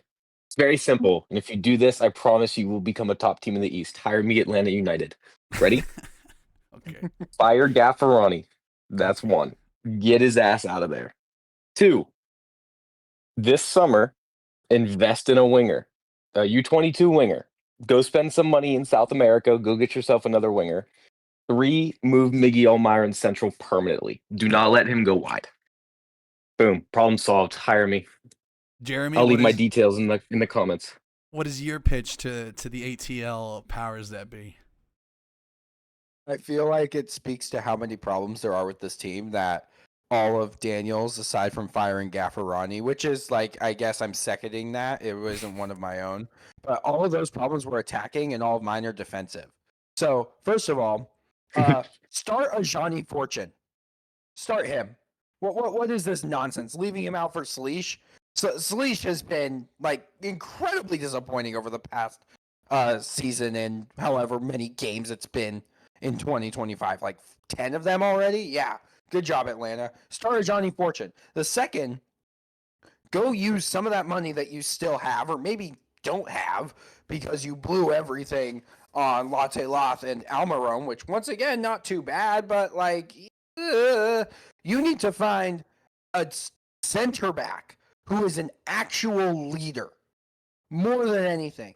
Like, let him, like, sure, he can be like a positive player, like a good player, but a leader. That's what this team needs. They need an actual leader. And that doesn't just reflect on the coaching staff. Like, you need players who are able to lead on the pitch. Go get a leader of a center back and start a Johnny Fortune. And then also, like, yeah, sure, get rid of Gaffarani too. It's really funny. Just get him out of there. I don't know who you hired to replace him. Do you go back to the Tata well? Do you think you're going to do that in 2025? Oh, I'd love to see that. Josh, what are you doing, man? So I think that Jeremy and Daniel are brilliant with their analysis. So I'm going to take a step back and say the nearest church to Mercedes-Benz is Central United Methodist. Get the boys in there, get them praying to whatever God they want to, honestly, because that's who fixes this team. It's God. not. They need to get into church and really come to terms with who they are religiously, because that'll save this team. I love it. I do love it. Mine are just 2 changes. Gut your midfield. I will second the Johnny Fortune part because he's a baller. But another guy that they played and looked amazing, and we haven't seen him since, and this probably is, directly to blame Gaffarani for, because you have a player in William Riley. That's another awesome American name. You got Riley in there, who did a very great job as a holding midfielder, and then when Schlees came back, Schlees just walked into his spot again, and you got William Riley. Let the young bucks go at it. I don't want to see Klitsch anymore, guys. He's the less said about him, the better. And Atlanta, for that matter. But that brother stinks. I would like to say something about him really quickly. He's so bad that DC is still willing to have him occupy a DP slot, and he can't even break into this Atlanta team and be good. Yeah, his fall off needs to be studied. That's let's move on to Houston Dynamo. I got Joss again on this one for a Copa Tejas match. Tell me what you saw out of this Houston team. We got a first look at Andrej Linger for a full, I guess not a full 90, but he got a start here, and I definitely feel like he has an impact. It's kind of felt he has like some weight in the game, but Mm-hmm. What'd you make of this one for Houston? Got a start, got a goal. That's 2 games, 2 goals for Houston's new signing. Can't ask for much better than that. Houston come away obviously with a 2-0 win, and they get both Ponce and Linder to score, Linger to score. So that's overall. I mean, there's really not much more you can ask for. I think that coming into this game, it's hard. It was going to be difficult for Houston because Austin are such a counterattacking side, but not like the fun Portland Timbers way, and like the claw your eyes out, make you want to turn on anything else kind of way. Mm-hmm. And this game, Houston they're very possession oriented. They sort of have been under Ben Olsen, and I was kind of worried like if they are not careful with the ball, they could be hit on the counterattack and greatly punished for it. However, I don't really think that happened in this game. I feel like after a poor start to the first 6 games of the season, Houston were kind of floundering. Ben Olsen has got them back and more stabilized, and I really want to think that they looked more committed in these few games. In April, they're undefeated, so I think they've looked more committed in these games than we've seen them in the opening part of the season. I also completely missed that Jonathan Bond signed for Houston. So seeing him in the lineup, I was like, whoa, where did that come from? But it's interesting because he signed midway through this sort of undefeated streak. So they've got two games with Gillingham. Gillingham, that's his name, Yes. right? Yeah. Yeah. 2 games with Gillingham and then 2 games with Bond, and they're undefeated. And I just feel like that's kind of a funny stat because usually when you change goalkeepers, things are not going right. Things are not going well. And things continue to not go well. But here, we didn't see that. I really, again, I've sung his praises so many times, but every time I get assigned to Houston, I love watching Jack McGlynn. And again, Jack McGlynn was operating in this sort of like 8-10 half space where he's able to pick up the ball, drive, pick out passes, the things that he's really good at, basically. I feel like Ben Olsen sort of limited his net defensive necessity, and that's helped him shine offensively, and I really like that. I also thought Griffin Dorsey was really, really good. He's always been that sort of marauding right back, but he got the assist for Ponce's goal, and he also should have had another assist for one of my favorite names in MLS, in Amin Bussy. One of my favorite names for completely mature reasons, but he should have had another assist where he ran like 70 yards from his own end to lay it pretty much on a platter for him. So I really, really liked Griffin Dorsey's contribution to this game. I felt like we saw a lot more of what we saw on their Open Cup run back in 23. So overall, Houston, very, very professional, limited Austin's chances, and came away with a win. I like that. I definitely do like McGlynn away from the defensive end and more as a winger. Yeah. We're gonna skip St. Louis, who are above Houston. We talked about them in the LAFC matchup. Let's head over to San Jose, who are in the midst of a little shakeup, still kind of figuring it out a little bit. They went to Columbus Crew. I'm surprised they got a goal through Joseph, but let's talk a bit more about the Earthquakes' performance here. Jeremy, talk to us about the Earthquakes. What'd you make of them here? So they lost their 3rd straight game this past weekend against Columbus, which is the 2nd time this year that they've lost 3 straight games. There's only been 10 games this year. Most teams have only played 10 games. So you kind of have to hand it to the Earthquakes for authoring 2 of these streaks already. First of all, I mean, I think they acquitted themselves quite well. It's always a difficult place to go to Columbus, especially with like their level of pitch control. Christian Espinoza just continues to be, I think, the most creative player in the league based on the raw chance creation numbers, which is insane. And he's playing kind of as a wingback. So I think it's really interesting because Bruce continues to persist with this 3-back, which hasn't really been helping the defense as it probably should be. But I think it's just to get Arango and Martinez on the field at the same time. I expect that to change when Hernan Lopez returns. I don't know. I think he might be another month away or so. Yeah, But I'd really like to see that happen. Like get back into sort of just like a classic like 4-2-3-1 look. I feel like it's just not worth it with the level of goals that they're conceding, and I think they need another player like deeper in the midfield. They've been missing a Carlos Gruezo type or like a Carlos Gruezo when he was very good type player back there. So that's something that they should look for. I liked seeing Preston Judd get a bit of a run out. I didn't think he did much. Preston Judd. Yeah, Preston Judd is the only player in this league whose nickname is his real name. DeJuan Jones, that's going to be really interesting because I think eventually he becomes that starting left wing back. And Yes, I was happy with his cameo. I don't think this is a bad result on the face of it. It's just unfortunate that San Jose has just lost another game. They have to host the Portland Timbers this weekend, who are just dynamite on the road. So this game could end like 5-5. It is, even though the Timbers defense is like pretty good, I think it's the top of my like watchability rankings. And this has potential like game of the year, just in terms of absolute nonsense standards. Okay, like there's I'll going to be some assign OTB weird to stuff. this one. Yeah, there's going to be some fun stuff that happens in this game this weekend, which means it's just going to end up being like a 1-1 draw or like a 1-0 Timbers win. Ugh, ridiculous. But yeah, San Jose, they score goals, they concede goals, and that's about it. Good for them. You know, good for them. That's the most important part. Yeah, let's not forget what San Jose did after 3 straight draws. They drew a Cascadia team in Seattle.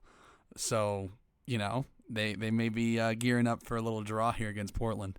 But let's move to the next team ahead of them, Chicago. Chicago Fire went to Nashville and just got obliterated 7-2. I put myself on this one, not really expecting this result.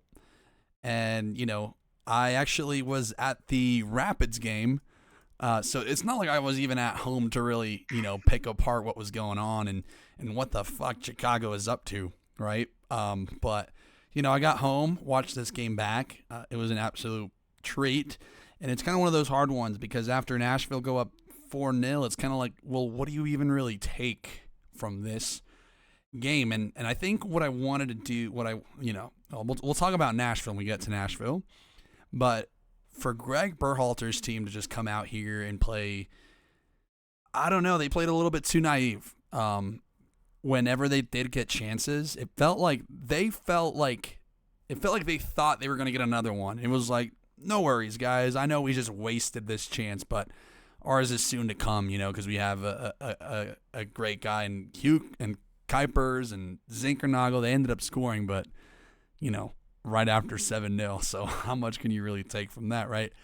One thing that I want to just highlight here is Mauricio Pineda in as the holding midfielder. He got subbed out in the 38th minute, so he didn't even make the first half before him and Gutman, who their entire side just got torched and ripped apart by Schaffelberg. We'll talk about Schaffelberg later. I don't want to get too far ahead of myself because there's a lot to say about Nashville.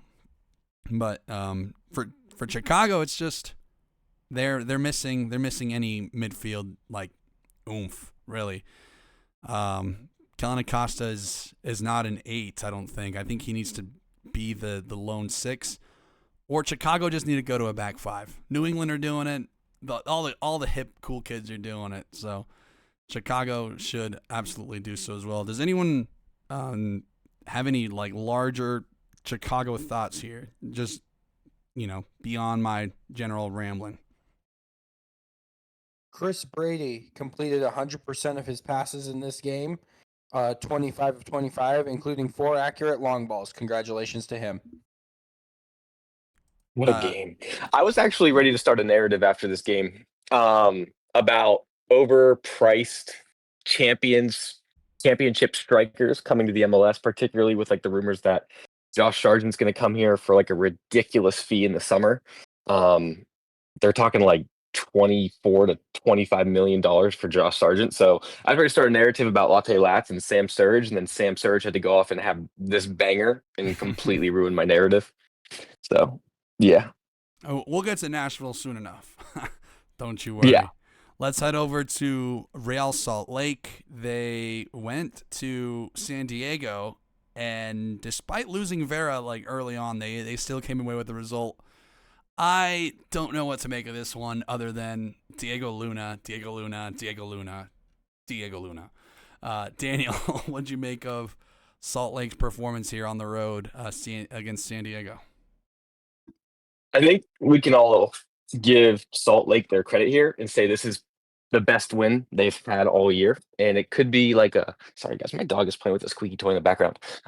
It could be the absolute like game changer for them, but it's also Real Salt Lake, and I think San Diego FC just might have been a little bit overrated. But at the end of the day, it was a great win. Diego Luna looked incredible. That first goal was awesome. My biggest gripe of the game, and this bothered me so much when it happened, but when there was a handball, Diego Luna went to go shoot after it went to VAR because they checked it about 2 minutes into the game. The announcer, when the stadium started erupting, said, "The Boo Birds are out." And that bothered me and stuck with me the whole game. So, yeah, I mean, we'll talk more about the San Diego FC side of it. Now, Real Salt Lake, they're not coming off a good run of form, and when you look ahead at their schedule, they don't have a couple winnable games coming up to gain momentum after what seems like a big away win. So I mean, we'll see if they can turn this into anything, but I'm not. I mean, they played a good game. That's really just the reality of it. It's not too much to get excited about at the end of the day because they got a couple tough games on the schedule here. Gross. But Diego Luna did look sick. I hate hearing that first goal was disgusting. Yeah, no, it definitely was. I hate seeing Luna do so well because he is a player that, man, if only the Rapids had that player, it'd be done. It would be done. It would be over. It would be so over. Anyone want to wax poetic on RSL? I know they won, and I'm not really in line to do so, but if not, we can move on. What is everyone feeling here? I do have 1 point, just because Vera came off. I've been concerned about RSL, not really, but just like if I actually cared about RSL, I'd be like concerned with just like the way their form has been over the past like few months. But Vera getting injured, who do you choose to replace him? Do you choose Sam Junka, who did score an incredible goal in this game? It's not going to be Bodie Hidalgo, who got a second yellow for delaying a restart. I don't really see, like, there's a lot of tough games coming up, and Glad's still hurt. Now Vera's hurt. We don't know how long Vera's going to be out. There's only like one other natural center back on this roster, and that's Philip Quinton. So, yeah, this might be a beatings are about to continue type moment for RSL. Because they haven't been able to defend that well. I would take these 3 points like any day of the week, especially given the way that they happened with Luna just being Diego Luna, which, by the way, he doesn't have an assist this year yet. So maybe that changes with Willie Agata. But the attack looks like it might be rounding into form a little bit, aside from Diogo Gonçalves, who I was amazed didn't even try to take that penalty. Trouble in paradise moment. But yeah, the attack I think should actually be a little bit fine. But now I was already concerned about the defense. I'm very, very concerned about it now. Defensive Listen woes. to how dire this is, Jeremy. They got Vancouver away next. They got Dallas away next. And they play Portland. Then they got Colorado away and Vancouver away. Or sorry, Vancouver at home. Yeah. Do you see them getting any points out of that?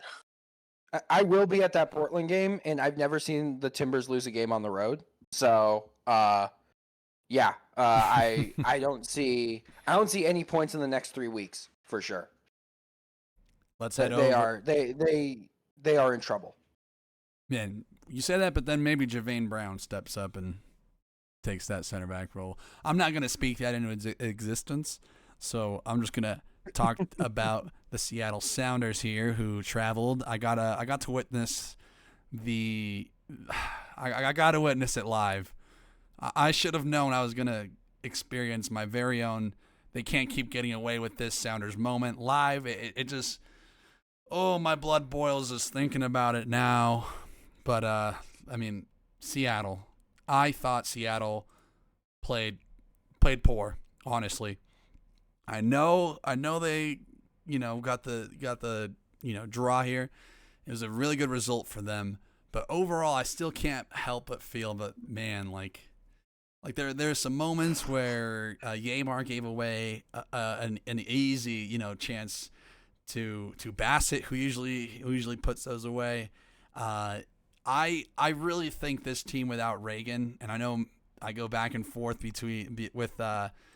with Jeremy about Reagan, but I think they're missing Reagan, honestly, and they have the talent to find a goal, and they made sure to do so against a very leaky Rapids teams at the end of halves. So they took that goal and kind of sat, and they're just fine taking the draw, but I don't know.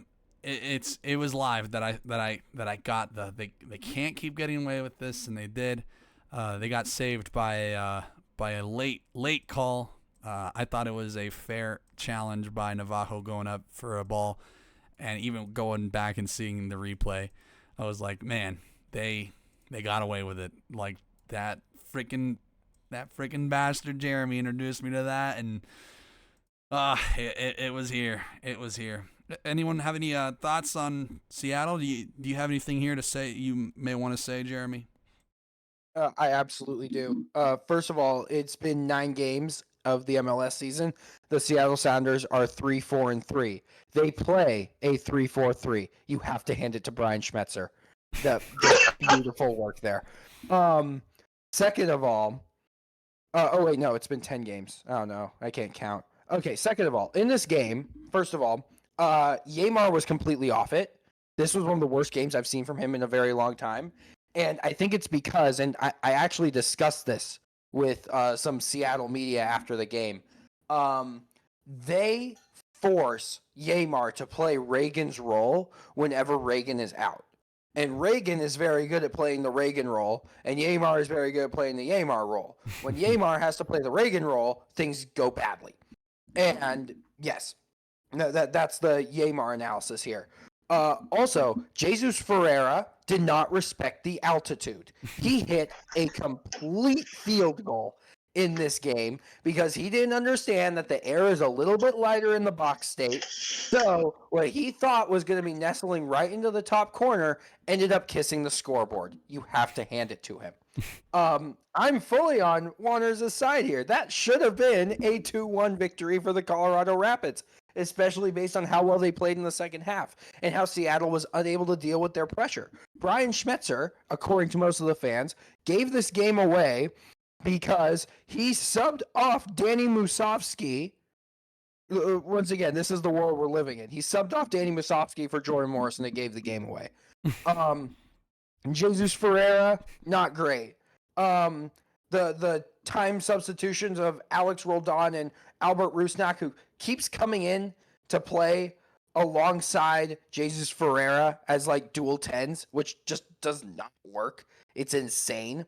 But I thought a little bit of a saving grace could have been Ryan Kent entering this game in the 71st minute, who looks like a pretty good player. I hate saying that. He does. It also caused Seattle to switch out of that 3-4-3, once again, unbelievable work, Brian, into their tried and true 4-2-3-1 with Kent acting as kind of a winger. When Kent gets match fit, it's going to provide more questions for Schmetzer because you kind of have to put him in as a true winger. You can't play him as a wingback. You're not going to play him as one of the dual 10s. So once he becomes healthy enough to start, and he should start, he is probably the best wide player on their roster right now. It's just going to cause this team to shift in shape again. And all of the work they put in this offseason, installing this 3-4-3, which once again is their record, is going to go out the window. By the way, David DaCosta scored his second goal this weekend. He now has as many MLS goals as Pedro de la Vega. Wow. Uh-oh. De La Vega fraud watch. I hate this result. Man, just being there live, thinking we won, and then it being snatched from you. Ugh, I hate it. Let's move on. New England Revolution. Let's go over to someone else who hated a similar result.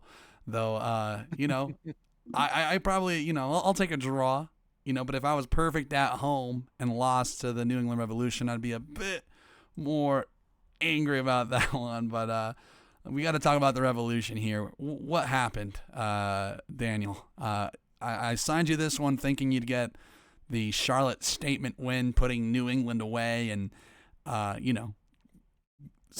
stopping whatever Porter cycle curse we got going on, whatever Porter propaganda is coming, and you let me down, quite frankly.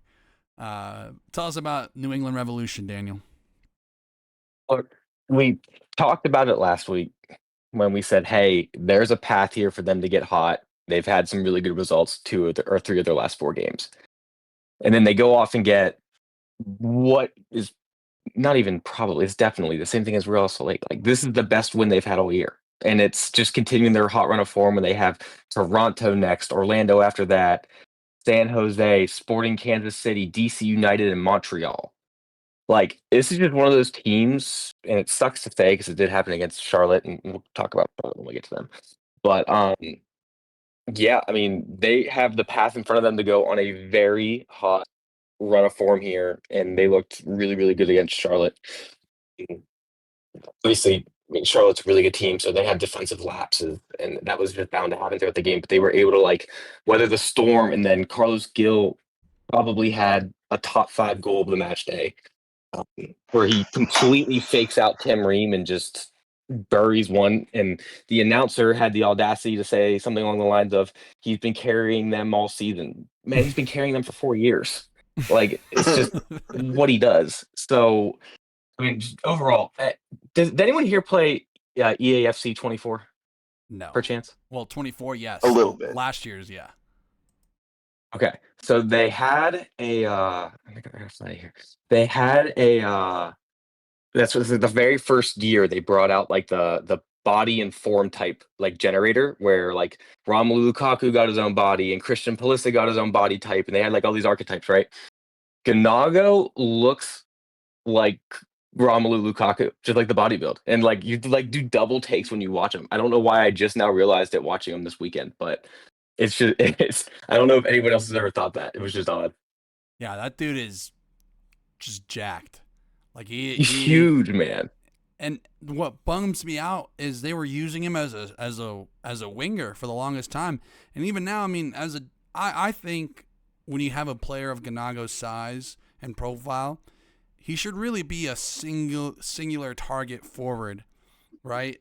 And remember, this guy's on loan, so he may very well not even make it through the summer.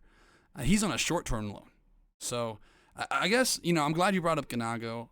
I don't know how familiar the cast is with his game. I have not been particularly impressed with him as a winger.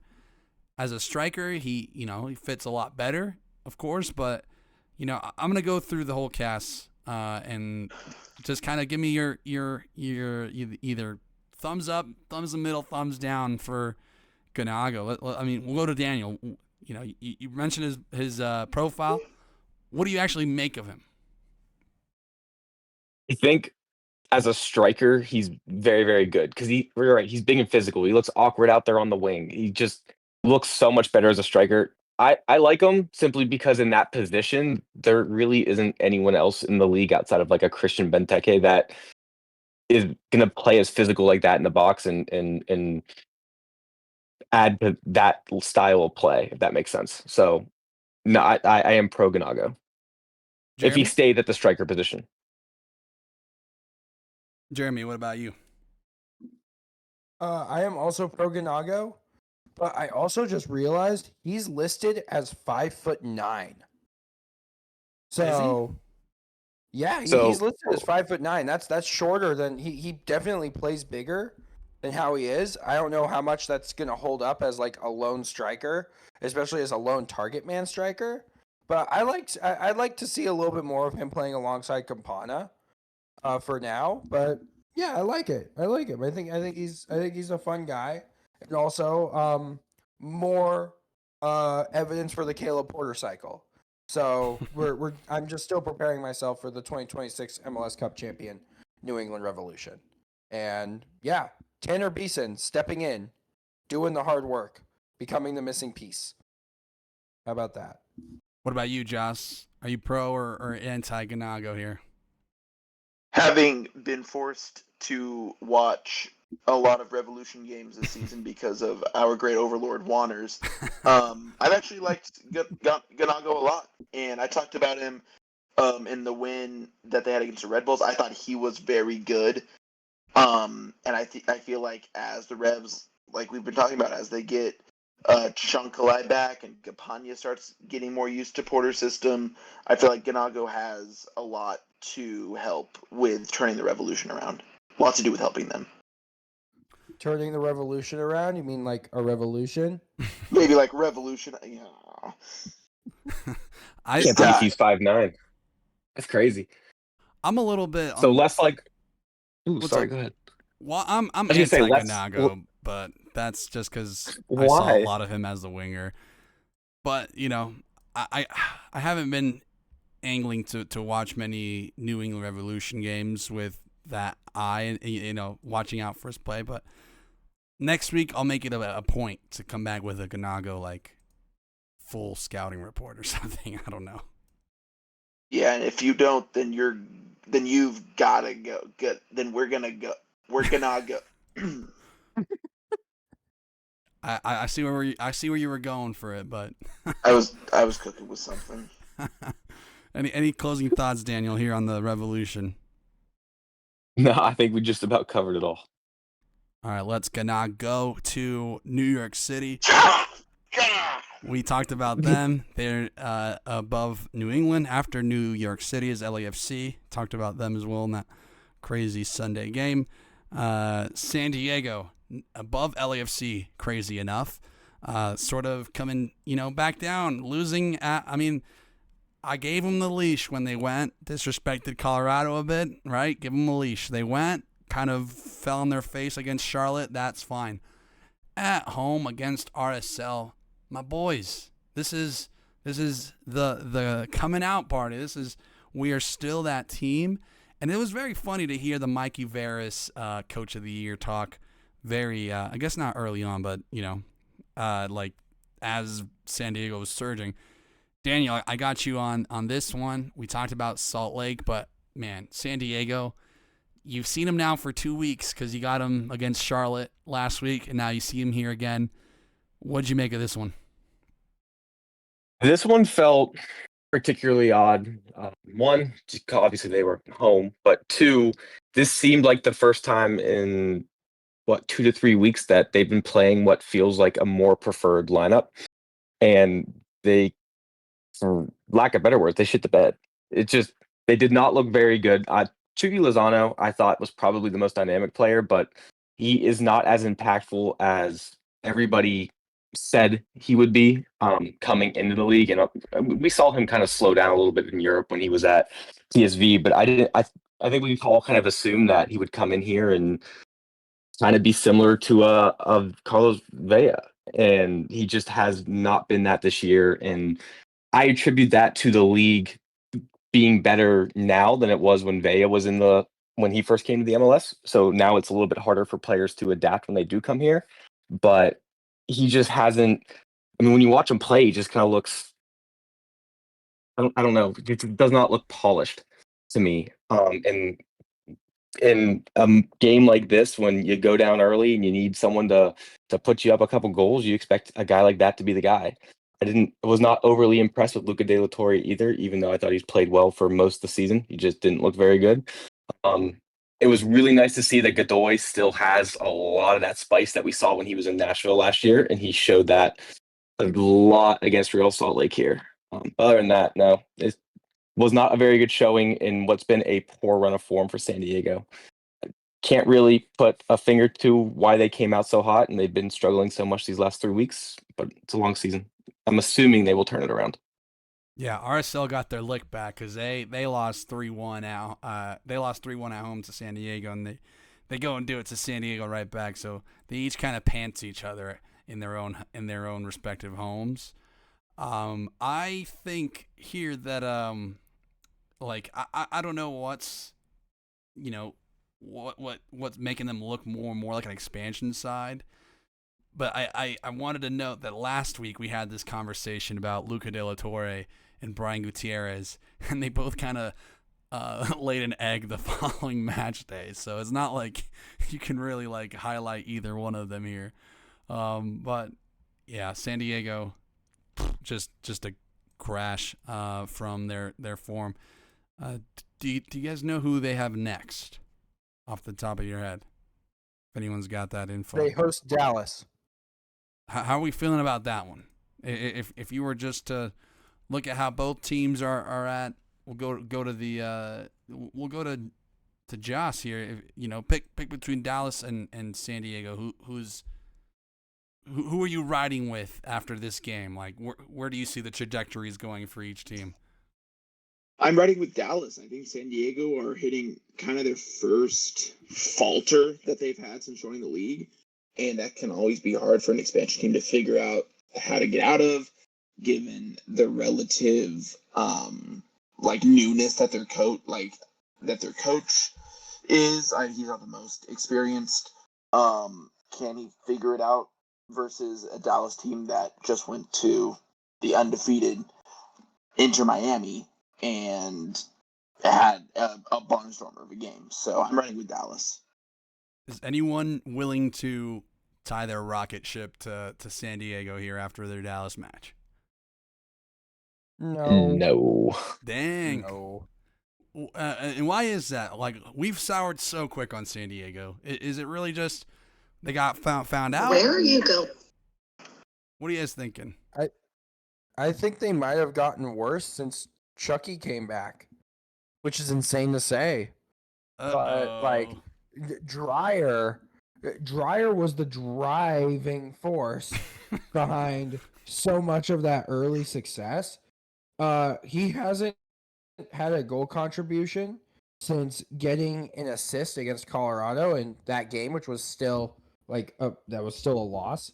He hasn't scored a goal since that first RSL game back on March 8th. Mm-hmm. I think that the way they play is really good for the underlying numbers, but right now the underlying numbers are just not matching. They're not able to make the underlying numbers a reality, because that's the whole point of like having good XG and have like getting good chances and having high possession numbers, is that you're able to make that work for you. They did have a higher XG than RSL in this game, especially when you take out the penalty. The penalty, but so much of their XG was also from a penalty, about half of it.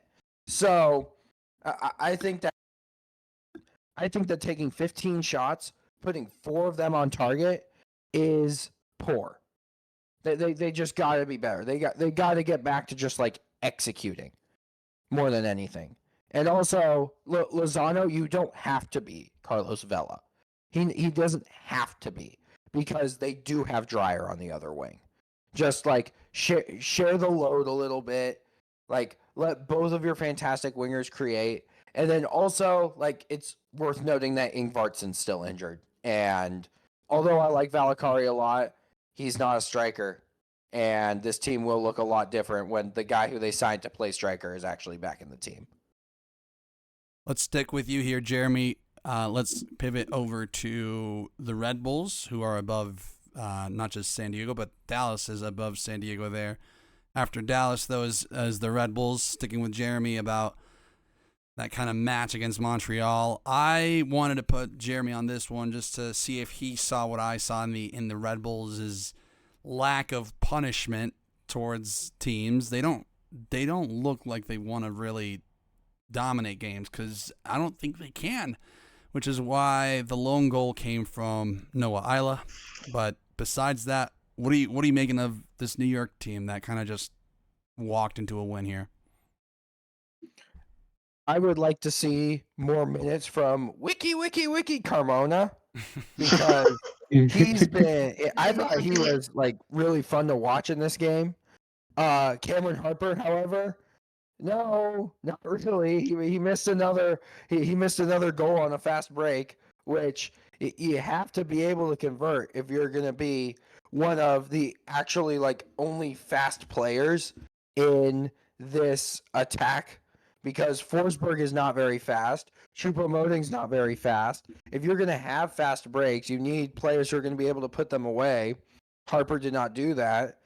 Cornell, by the way, he had a bit of he had kind of a rough outing against DC, but I thought he was back to his good form in this one. I think there needs to be serious shouts for him for goalkeeper of the year because right now, at the very least, he's the reason why the Red Bulls are a playoff team. And even so, they're not really a playoff team. They're 8th. Maybe signing Eric Maxime Choupo-Moting to play striker was a mistake. You know, I'm not an expert or anything, but that doesn't sound like the right move for a team that's coming off an MLS Cup appearance, mind you, in Sandro Schwartz's first season. I don't think that's a very smart thing for them to do. And yeah, that's about it. This game was not very fun. Not very fun at all. But hey, Carmona, you're fun. Play more, please. I'm begging. Let's go over to Colorado, who are above the Red Bulls year. They, of course, as I mentioned, I was in attendance for this one. I'll have Rapids Bray joining me on Burgundy Banter to talk more about it. But, you know, if you watch the Rapids and somebody graphed out I'll talk about this on Burgundy Banter, but somebody graphed out all the Rapids goals conceded. 12 out of 16 goals conceded in the last 5 minutes of halves. And this is a generational thing now for the Rapids. This has been going on for the entire decade so far in just allowing these last-minute goals. And I'll defer to Jared Geisler, one of my co-hosts on Burgundy Banter, that said, you know, when you do lose, you know, leads like this, so, you know, and not just leads, but when you concede goals at the end of halves like this, it starts to put into question, is there really a home field advantage here if you go to the locker room after every conceded goal with just kind of like a different mentality? It's not, hey, now we're going to break through. It's now we have to break through or else we're not going to get, you know, the result. And, you know, outside of some, you know, bullshit refereeing decision, the Rapids didn't do themselves any favor there. More on that tomorrow, and I'm sure we'll talk more about the in-game experience as well. We talked about Minnesota. Can I have one quick thing? Yes, go Can ahead. I say one quick thing about the Rapids, though? Go for it. I like the switch that Armas did to the 4-2-2-2. I really do. And Mihailovic has been another big beneficiary of it. He's been low-key having a demon season. I'm not afraid to admit it. He just needs people to get on the end of the chances that he creates. That's all I'm going to say about the Rapids. They're fun. They're really fun. I agree. They just gotta lock it down. It's a mentality thing, really. We talked about Minnesota, Vancouver. They, you know, Minnesota's getting Gressel. That's going to be a lot of fun. Let's head over to Orlando, who did put a smacking on ATL. And on that Orlando one, we go back to Joss. Tell us, man, Orlando is back after not scoring for 3. They kind of say, all right, here's 3. What'd you make of Orlando here? Yeah. Orlando, like you said, Orlando are back, and everyone needs a get-right game. And for right now, it seems like Atlanta at home is that get-right game. It was Philadelphia. Now it's Orlando. And our boys in Atlanta won. They're getting slapped around, and teams are looking forward to watching them on the schedule. Oh, my God, they embarrass us. But going to the game, we had Duncan McGuire and Luis Muriel's playing together, and I thought that they looked very, very good together. And I think that maybe part of that is the switch that Pareja has made instead of like a back four that we're used to him playing with like just constant overlapping from fullbacks. they actually, like you said earlier, they got trendy with it and went to a 3-2-5. And I think that moving Muriel closer to Maguire allows for us to see a little bit more from Muriel, because I felt like, I don't know if you guys agree, but up to this game he was on a 300-minute scoreless drought. And for me, Muriel had the same level of hype as like Insigne. not quite Insigne, but like a level below Insigne, where I was expecting him to come over and get like a 28, maybe like a Dennis Bouanga, I think, because I really liked that Bouanga signing when it happened. Mm-hmm. I think like I was expecting him to have like a 28 goal season, something crazy like that. And it just hasn't happened for him down in Orlando. Maybe this new system will help that. I feel like it puts him into more dangerous situations, and where he can really capitalize. But yeah, I don't know if you guys agree, but would you call him a flop, Luis Muriel? I'm interested to hear the panel's thoughts. So, I mean, he's definitely fighting the allegations with every, good performance. I like Muriel. I'll toss it over to Jeremy. What are you making of him? I like him. I think this is, to paraphrase David Goss, this is his second season in the league. So I think we're seeing more of like the actual quality that he can bring. I like him mostly because he is kind of an Orongo type number 9. He isn't afraid to do a bunch of creating alongside scoring the goals. He's like that hybrid between a 9 and a 10. And if you're going to play him in a 4-4, so credit to Pareja for figuring that out for this game. But for Orlando, it's been really interesting watching them just continue to shuffle their midfield over and over week after week because of Cesar Araujo's injury and Atuesta just finally coming back into form. I thought their midfield was going to make or break them. When they do have a healthy midfield, they win games they're supposed to win, and they thump bad teams like Atlanta. So I'm not really too surprised with this result. It was a thoroughly deserved performance, and yeah, I'm not gonna outright say that Orlando like scares me still, because keep in mind they did do this with Martin Ojeda on the bench, and I think Ojeda is still their best attacker. So yeah, Pareja has like this tendency to always like overthink and overcomplicate things. I think that even though we saw this look this week against Atlanta, it's not going to look the same next week. I do want to mention that Atuesta, he, I think, well, when you mention Atuesta or Araujo, I think missing both just cripples this team. But if you have one of the two, they put Kyle Smith in there next to Atuesta, and Kyle Smith did not look a step off, And I think that kind of goes to Atuesta's ability, and, I think he is kind of like, he is what LAFC are missing right now. And I think Orlando is utilizing him better than LAFC. And I think we're really about to see kind of Atuesta's, I don't want to call it a comeback year, but something attuned to that, right? Like, this guy always had talent. He left LAFC, came back, didn't really show that talent.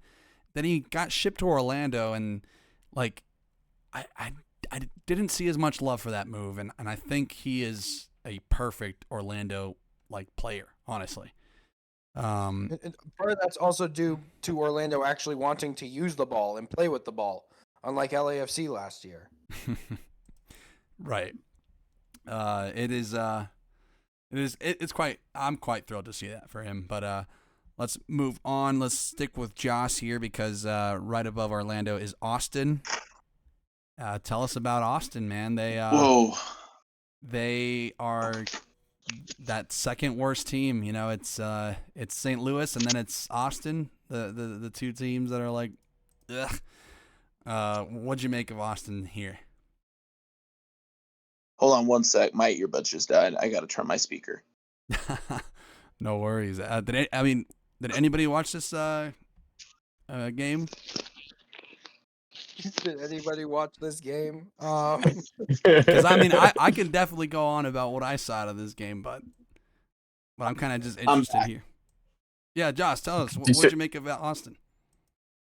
Oh yes, I'm back to talk about fucking. If I could. I'm sorry. If I had the words to describe Austin FC, they would not be. I think we lost him in that rage. What'd you say? Oh, he's gone mute. He doesn't want to he just doesn't want to publicly talk about terrorism. That's all. I get it. That's what I'm trying to say. One thing that I wrote down is just bad, no real punch. Unsure what Izuni does. I don't know. I don't know what to tell you. What Izuni? I don't know how I can describe Izuni's role in this Austin FC team except for be Albanian. Maybe. Does every team be Albanian? He keeps up Dua Lipa in the locker room. I guess. Yeah, maybe he's a vibes guy. Austin FC spent how much on Izuni? Was it 8 million, 10 million? I think not. What is I it? thought they spent more on Zuni than they did on Vasquez. Yeah, like 12, right? Yeah. Yeah. That's crazy to me. It's so funny. Austin FC, they don't hit with their DPs. I mean, Driussi, great. He was great for a season. But you think a lot about the DP misses that Austin FC have had, and you think of like Rigoni.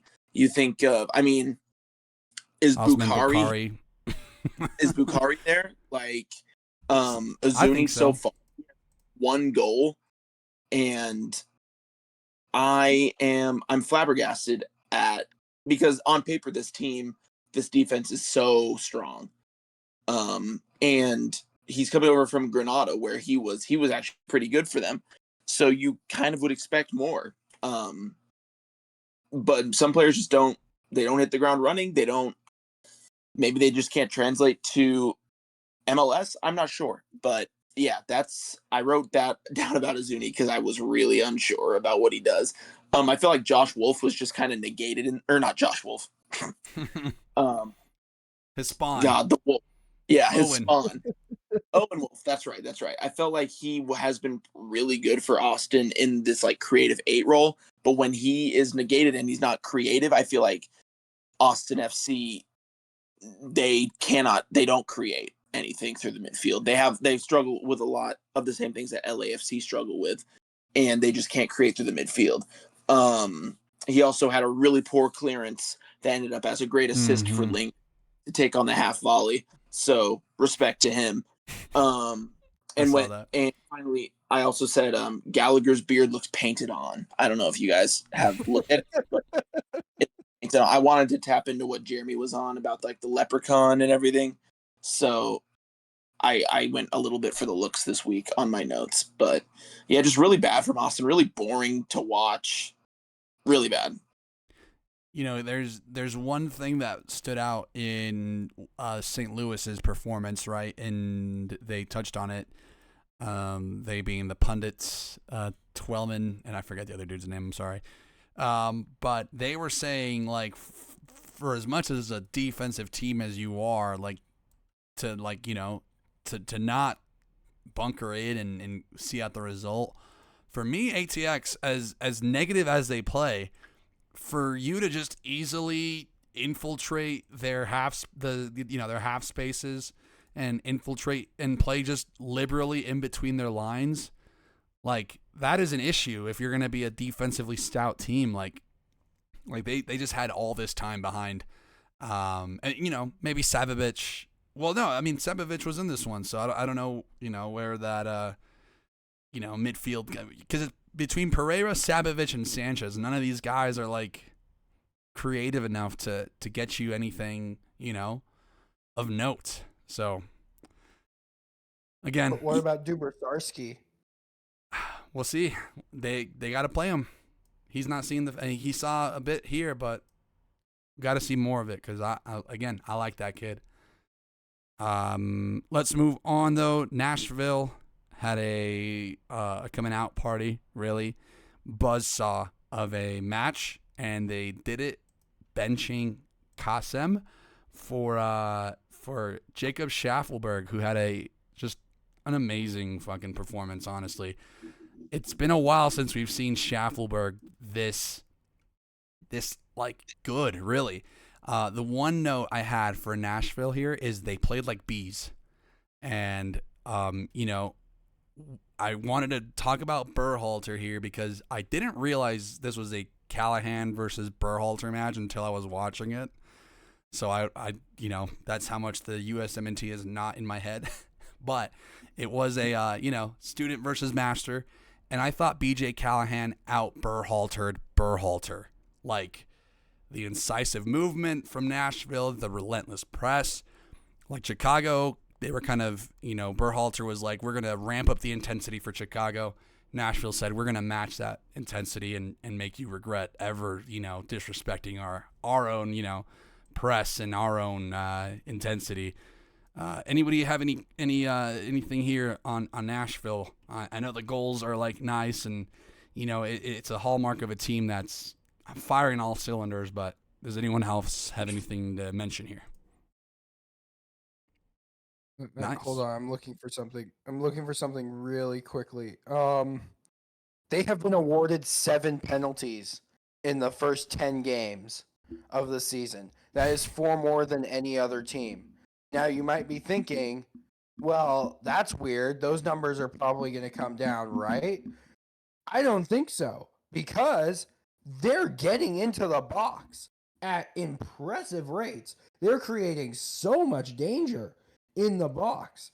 And in this game in particular, first of all, Surridge, of course, he's fantastic. I maintain he's the funniest striker in this league.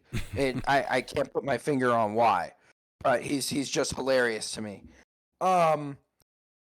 Nashville has begun most of the season by creating a ton of chances and just being unable to finish the majority of them.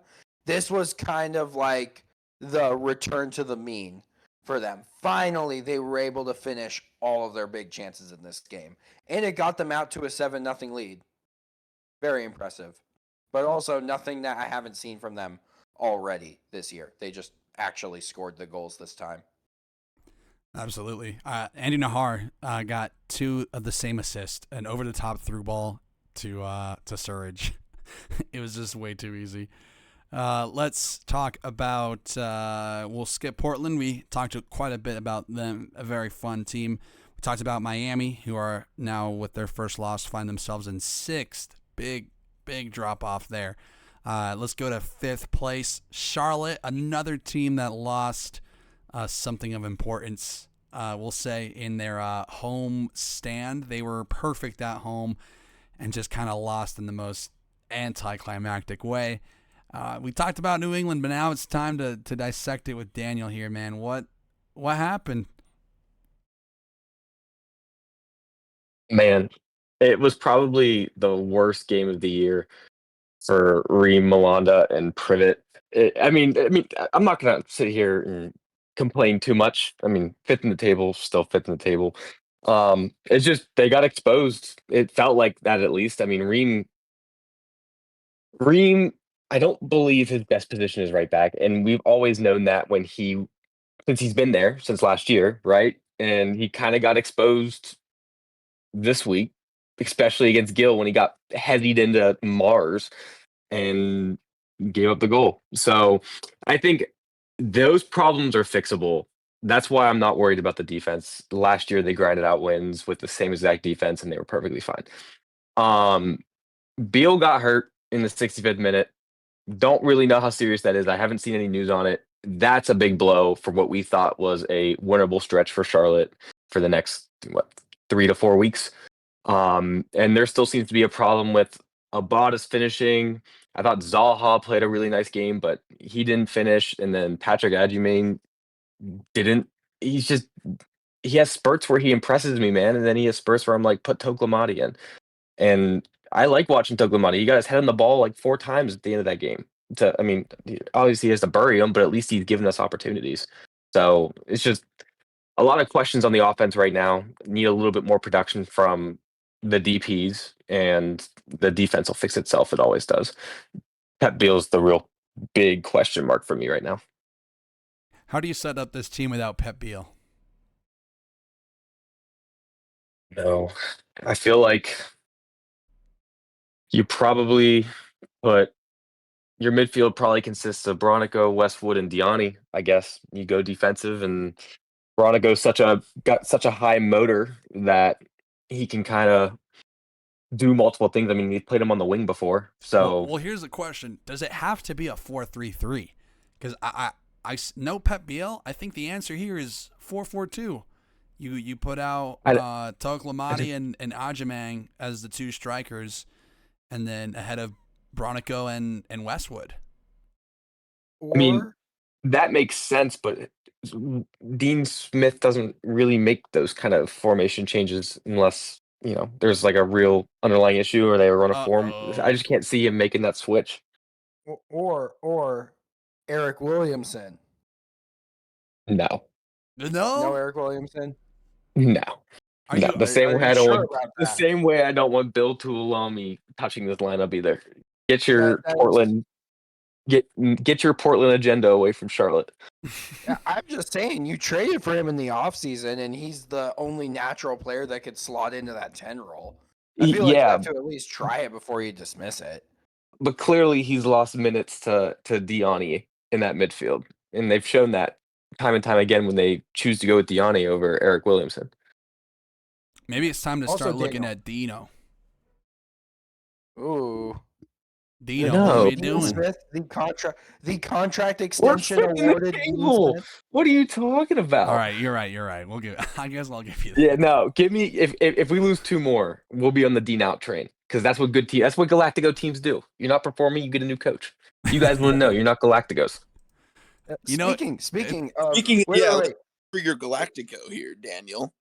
I know he's the only one without a MLS Cup to the club. Also, Wilfred Zaha. He's Wilfred Zaha, dude. What about the chat, Daniel? Yeah, what about the Snapchat, What? Daniel? He's rattled. Oh, I He's was hoping we definitely were going to rattled. do this without talking about that. I know our players want to be here. Man, I it's one of those things where he's got an ego. He's gonna be outspoken. He's kind of, oh man, it's hard to say, but I want to say he's kind of like the Antonio Brown of the league. He just kind of says and does whatever he wants. He's not like CTE but like if he feels disrespected, he's gonna go out and say it. I mean, he was chirping the New England bench. They were chirping each other. He's just a passionate, emotional guy. And I think in an interview on Sunday, or maybe it was Saturday after the game, I don't know, I just popped up my Twitter feed, but it was with Ashley Westwood. He was just like, this is just the guy he's always been. He's just like, this is the guy when we played against him in England, Yeah. he was always this way. He's emotional and it's just what he does. Well, So- not only that, Westwood said that he knew that going in, and that's why they would make sure to rile him up. I mean, I think Zaha has class, but when it comes to like locker room, like he's not a leader. You know what I mean? Like in the same way that Atlanta don't have a leader in their attack, like Ajamang's a bit too young. Abada doesn't have that gravitas to his game to be a leader. Kurtwin Vargas as well. He's kind of not, that guy. And so for me, Zaha, I'm like, he needs to control his emotions, or else he's gonna be a negative factor if a team gets just under his skin enough, But that's just. Do you think there was any truth to Taylor Twellman coming out about Zaha on Twitter on Sunday? Did you guys see that? No, The what tweet was was it? something along the lines of Dean Smith has this locker room in order. He's fixed the locker room issues. I said when Zaha came in, he wasn't a good cultural fit. Blah blah blah blah. All that stuff. I mean, do you think he's right about any of that? I would have to see it, but Yeah, I'm not it's sure not what he even said. May yet. And keep That's in mind, true. this is the first home loss of the year. Which, by the way, that does beg another question because Daniel, you said after a couple more losses, we don't know. This is their next 10 MLS games. They only have 2 home games in that stretch. This stretch lasts from next weekend all the way until the end of June. They will only play 2 home games in that stretch.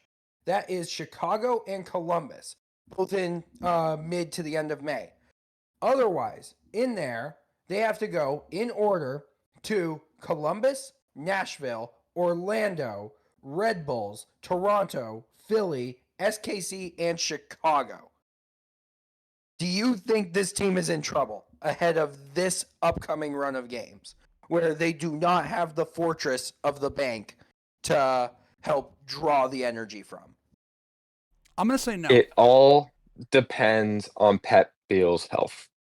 Dude, And that's just how cliffhanger. important he is. Yeah, I mean, like, look, if they're playing like look, they're a good team. They're not a great team. They're not going to win every single game on their schedule. We knew that. That's why we all predicted them top 3 to top 5.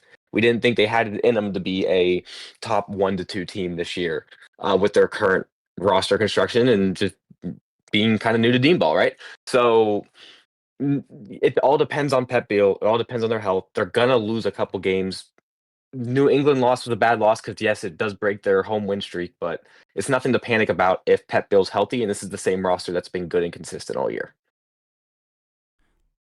Let's stick with Daniel here, going over to Philly, who beat DC United. For me, I mean, I think very routine Philly win, right? As you said, mentioned it for a routine DC United loss. I also kind of want to touch base on Columbus and San Jose because, I'm looking at these last three. Well, and these last three clubs that we have to talk about, and I just kind of want to lump them all in here because they are the top 3 teams in the East. We have Cincinnati, Columbus, and Philly. I kind of want to just finish the cast. We can talk about any one of these 3 teams wherever you guys want to go, but of these 3 teams, which team is the cast feeling the most draw to, or I really want to see more of this team? Which teams are you thinking are, do we want to have the Cincinnati conversation? Jeremy, I know you're feeling very down on Evander and whatnot, and there's some ways we can go there, but I'll go to each of you guys here first. Just give me your club of the moment. Daniel. Cincinnati. And I'm only going to say that because Jeremy brought up a great point. They are top of the East, second in the supporter shield standings, and their numbers don't back up their play. So the downfall is going to be juicy, and that's probably the team of the 3 I'm most interested in. Jeremy. I'm not gonna talk about Cincinnati, but I am gonna talk about their biggest rivals, the Columbus Crew, because although they lost a fake home game to Miami last weekend, they're still in the best run of form out of any of these teams, aside from Cincinnati, who do have 5 straight wins and are 6 unbeaten, going back to a loss in mid-March in Charlotte, which tough place to play unless you're the New England Revolution. Columbus, they're still doing all this without Cucho, and they're doing it without a proper Cucho replacement too. And we talked about Juanners. You and I have talked about Ibrahim Aliyu before, and how it was like insane that he wasn't getting any playing time in Houston. The Crew just traded for him. I love that move. I absolutely love that move. They're keeping that DP slot open to the summer because I think they are going to try and make a big splash with whatever forward they bring in to replace Cucho. But right now, there still isn't very many, if any, holes in this roster. And once Daniel Gazdag kind of gets up to speed and just becomes a finisher again and learns how to score goals, they're still fine from now until the summer. And I like the schedule they have coming up. They host a potentially Pep Beal-less Charlotte. They have to travel to Philly, which is going to be a bloodbath for both teams. Then they travel to Montreal, who, once again, the beatings will continue until morale improves. And then they host Cincy in Hell is Real. That's going to be an eye-opening game for both teams and a real test of how legitimate both of them are. Cincy still has to earn my respect for being legit. Columbus already has. I think Columbus has more to lose in that game, especially because it's a home game. But yeah, I see so many good things from this Columbus Crew team week after week after week after week. They're still the favorites in the East for me. Joss, I know you would much rather put SKC ahead of one of these guys, even in the East. But who are you going with for these for the top three in the East? Who are you kind of pulled to right now? I don't want it to seem like I copy Jeremy, but I also think Columbus. That's who I have the most pulled to. And what Jeremy said, I echo everything. It's more so I am not as moved by Philadelphia or Cincinnati. I think with Cincinnati, the attack isn't what it should be, and the numbers do point to that. And there just doesn't seem to be any cohesion up top for them. I feel like their defense is very good, and they're bringing back. I think Miazga made his return last weekend, and Nick Hagland is in running for comeback player of the year. I think their defense is very strong, and as is their goalie. But up top, I just think that their goal scoring problems will continue. Columbus, for me, are much more of a unit. Their quality extends much deeper than I feel like Cincinnati's does, and I also think that Wilfred Nancy is a better coach, and I think he is the best. He is the best of the three coaches of the teams that we are talking about. Wilfred Nancy is by far and away one of the best coaches that MLS has ever had, and I think that because of all of these things, Columbus is my pick for the top team. You know, it's crazy how fast we kind of fell out of the Philadelphia hype. Ty Baribo is I don't think he did not score this past weekend. No, he didn't. It was talking about John Jock for a sec. No. I mean John Jock and here's the thing, like Philly, I would love Philly if they had Ian Glavinovich still, but they lost him. You know what I mean? It's and for me, I was pulled to Philly for the youth project, right? And then it was kind of like, yeah, we're just gonna get rid of Gazdag, you know? G's up, we're getting rid of him, and it's like, dang, everything about Philly that you kind of, you know, had something to gnaw on. Like they beat DC, right? And it's a game they should win. But beyond that, I'm with you guys here. I think Columbus and Cincy are the ones to go. I want, or not to go, but the ones that are, you know, above. I mean, it's no surprise we're not really, you know, hyping up Philly. But for me, I want to double down on Columbus because the Cincy match, the first time I ever saw Cincy really, like the cracks are starting to show, was against SKC. And I figured, hey, like, maybe this is also some schadenfreude on my part, wanting to see SKC just get demolished, you know? What? Exactly. Not that I wanted to see it, but that's what I was expecting, right? And the fact that didn't happen, I was like, well, you know, SKC's got Robert Volodare and Jansen Miller out there, and you could only score 2. And the second of those came from a ridiculous bike. Denke's not scoring that week in, week out. And even the go-ahead goal was off a rebound from Pulskamp. Beyond that, it didn't look like Cincy were really, you know, moving the ball with much purpose. And I'm going to go to Jeremy here because the body language is telling. It feels like the glory can't be shared in Cincinnati. Any final thoughts here on any of these teams? What are you guys feeling here for these ones? All I'm gonna say is if my teammate scores an outrageous bicycle kick, even if I'm not involved in the play, I'm running over and I'm picking them up, like lifting them off the ground and giving them a big old bear hug. I didn't see that. Trouble in paradise. Any other closing thoughts on these teams, fellas, before we wrap it up? How sick was that Glesnes goal, though? Ah, Did anyone see that? Yeah. yes. That was so clean. It was so Beautiful. satisfying. It was like butter. It was a butter of a shot, really. Man, you know, you got me back on Philly now. Give me Philadelphia. Yeah, once again, I the problem is I just don't know how seriously to take both of these back-to-back 3-0 home wins against two bad teams in DC United and Atlanta United. So I don't know how seriously to take those. I feel like that's just something they should be doing. It's a game they should have won.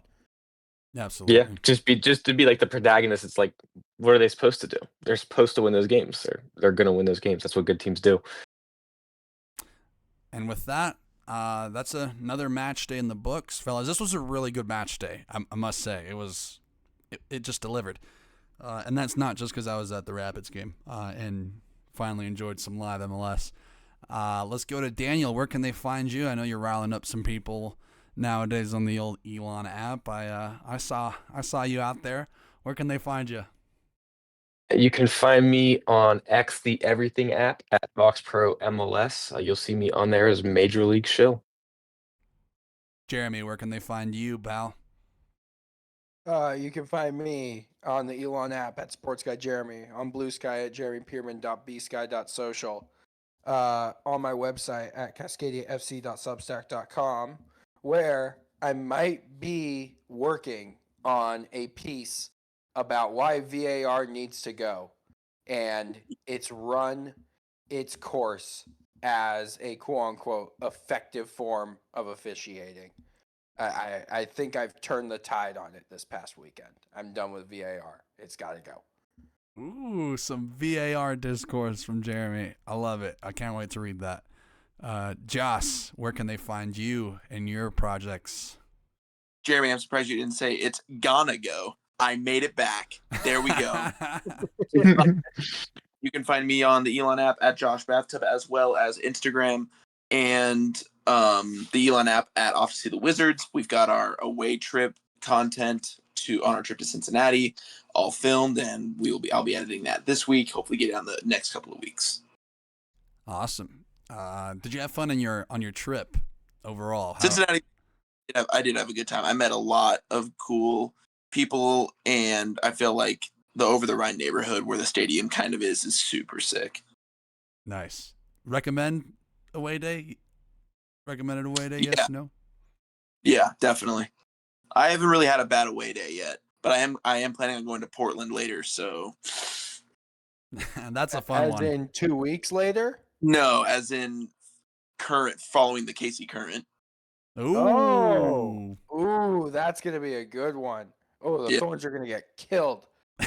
That'll be a fun one for you. Maybe a little Jeremy and Joss meetup. Ooh, could be on the cards. Could be. Possibly. I'd love to see it. Possibly. Love to see it. You can find me at Juanners715 at Juanners.bsky.social. Follow Box State Footy at Box State Footy everywhere you go. I am working on BoxStateFooty.com, so that'll be a thing as well. So, be sure to, I guess, refresh that landing page. I definitely do got to go and buy that domain right now as I record this. Be sure to leave a like, review, share Box State Footy with your friends, your pals, and we'll see ya when we see ya. Have a great rest of your week. Bye-bye.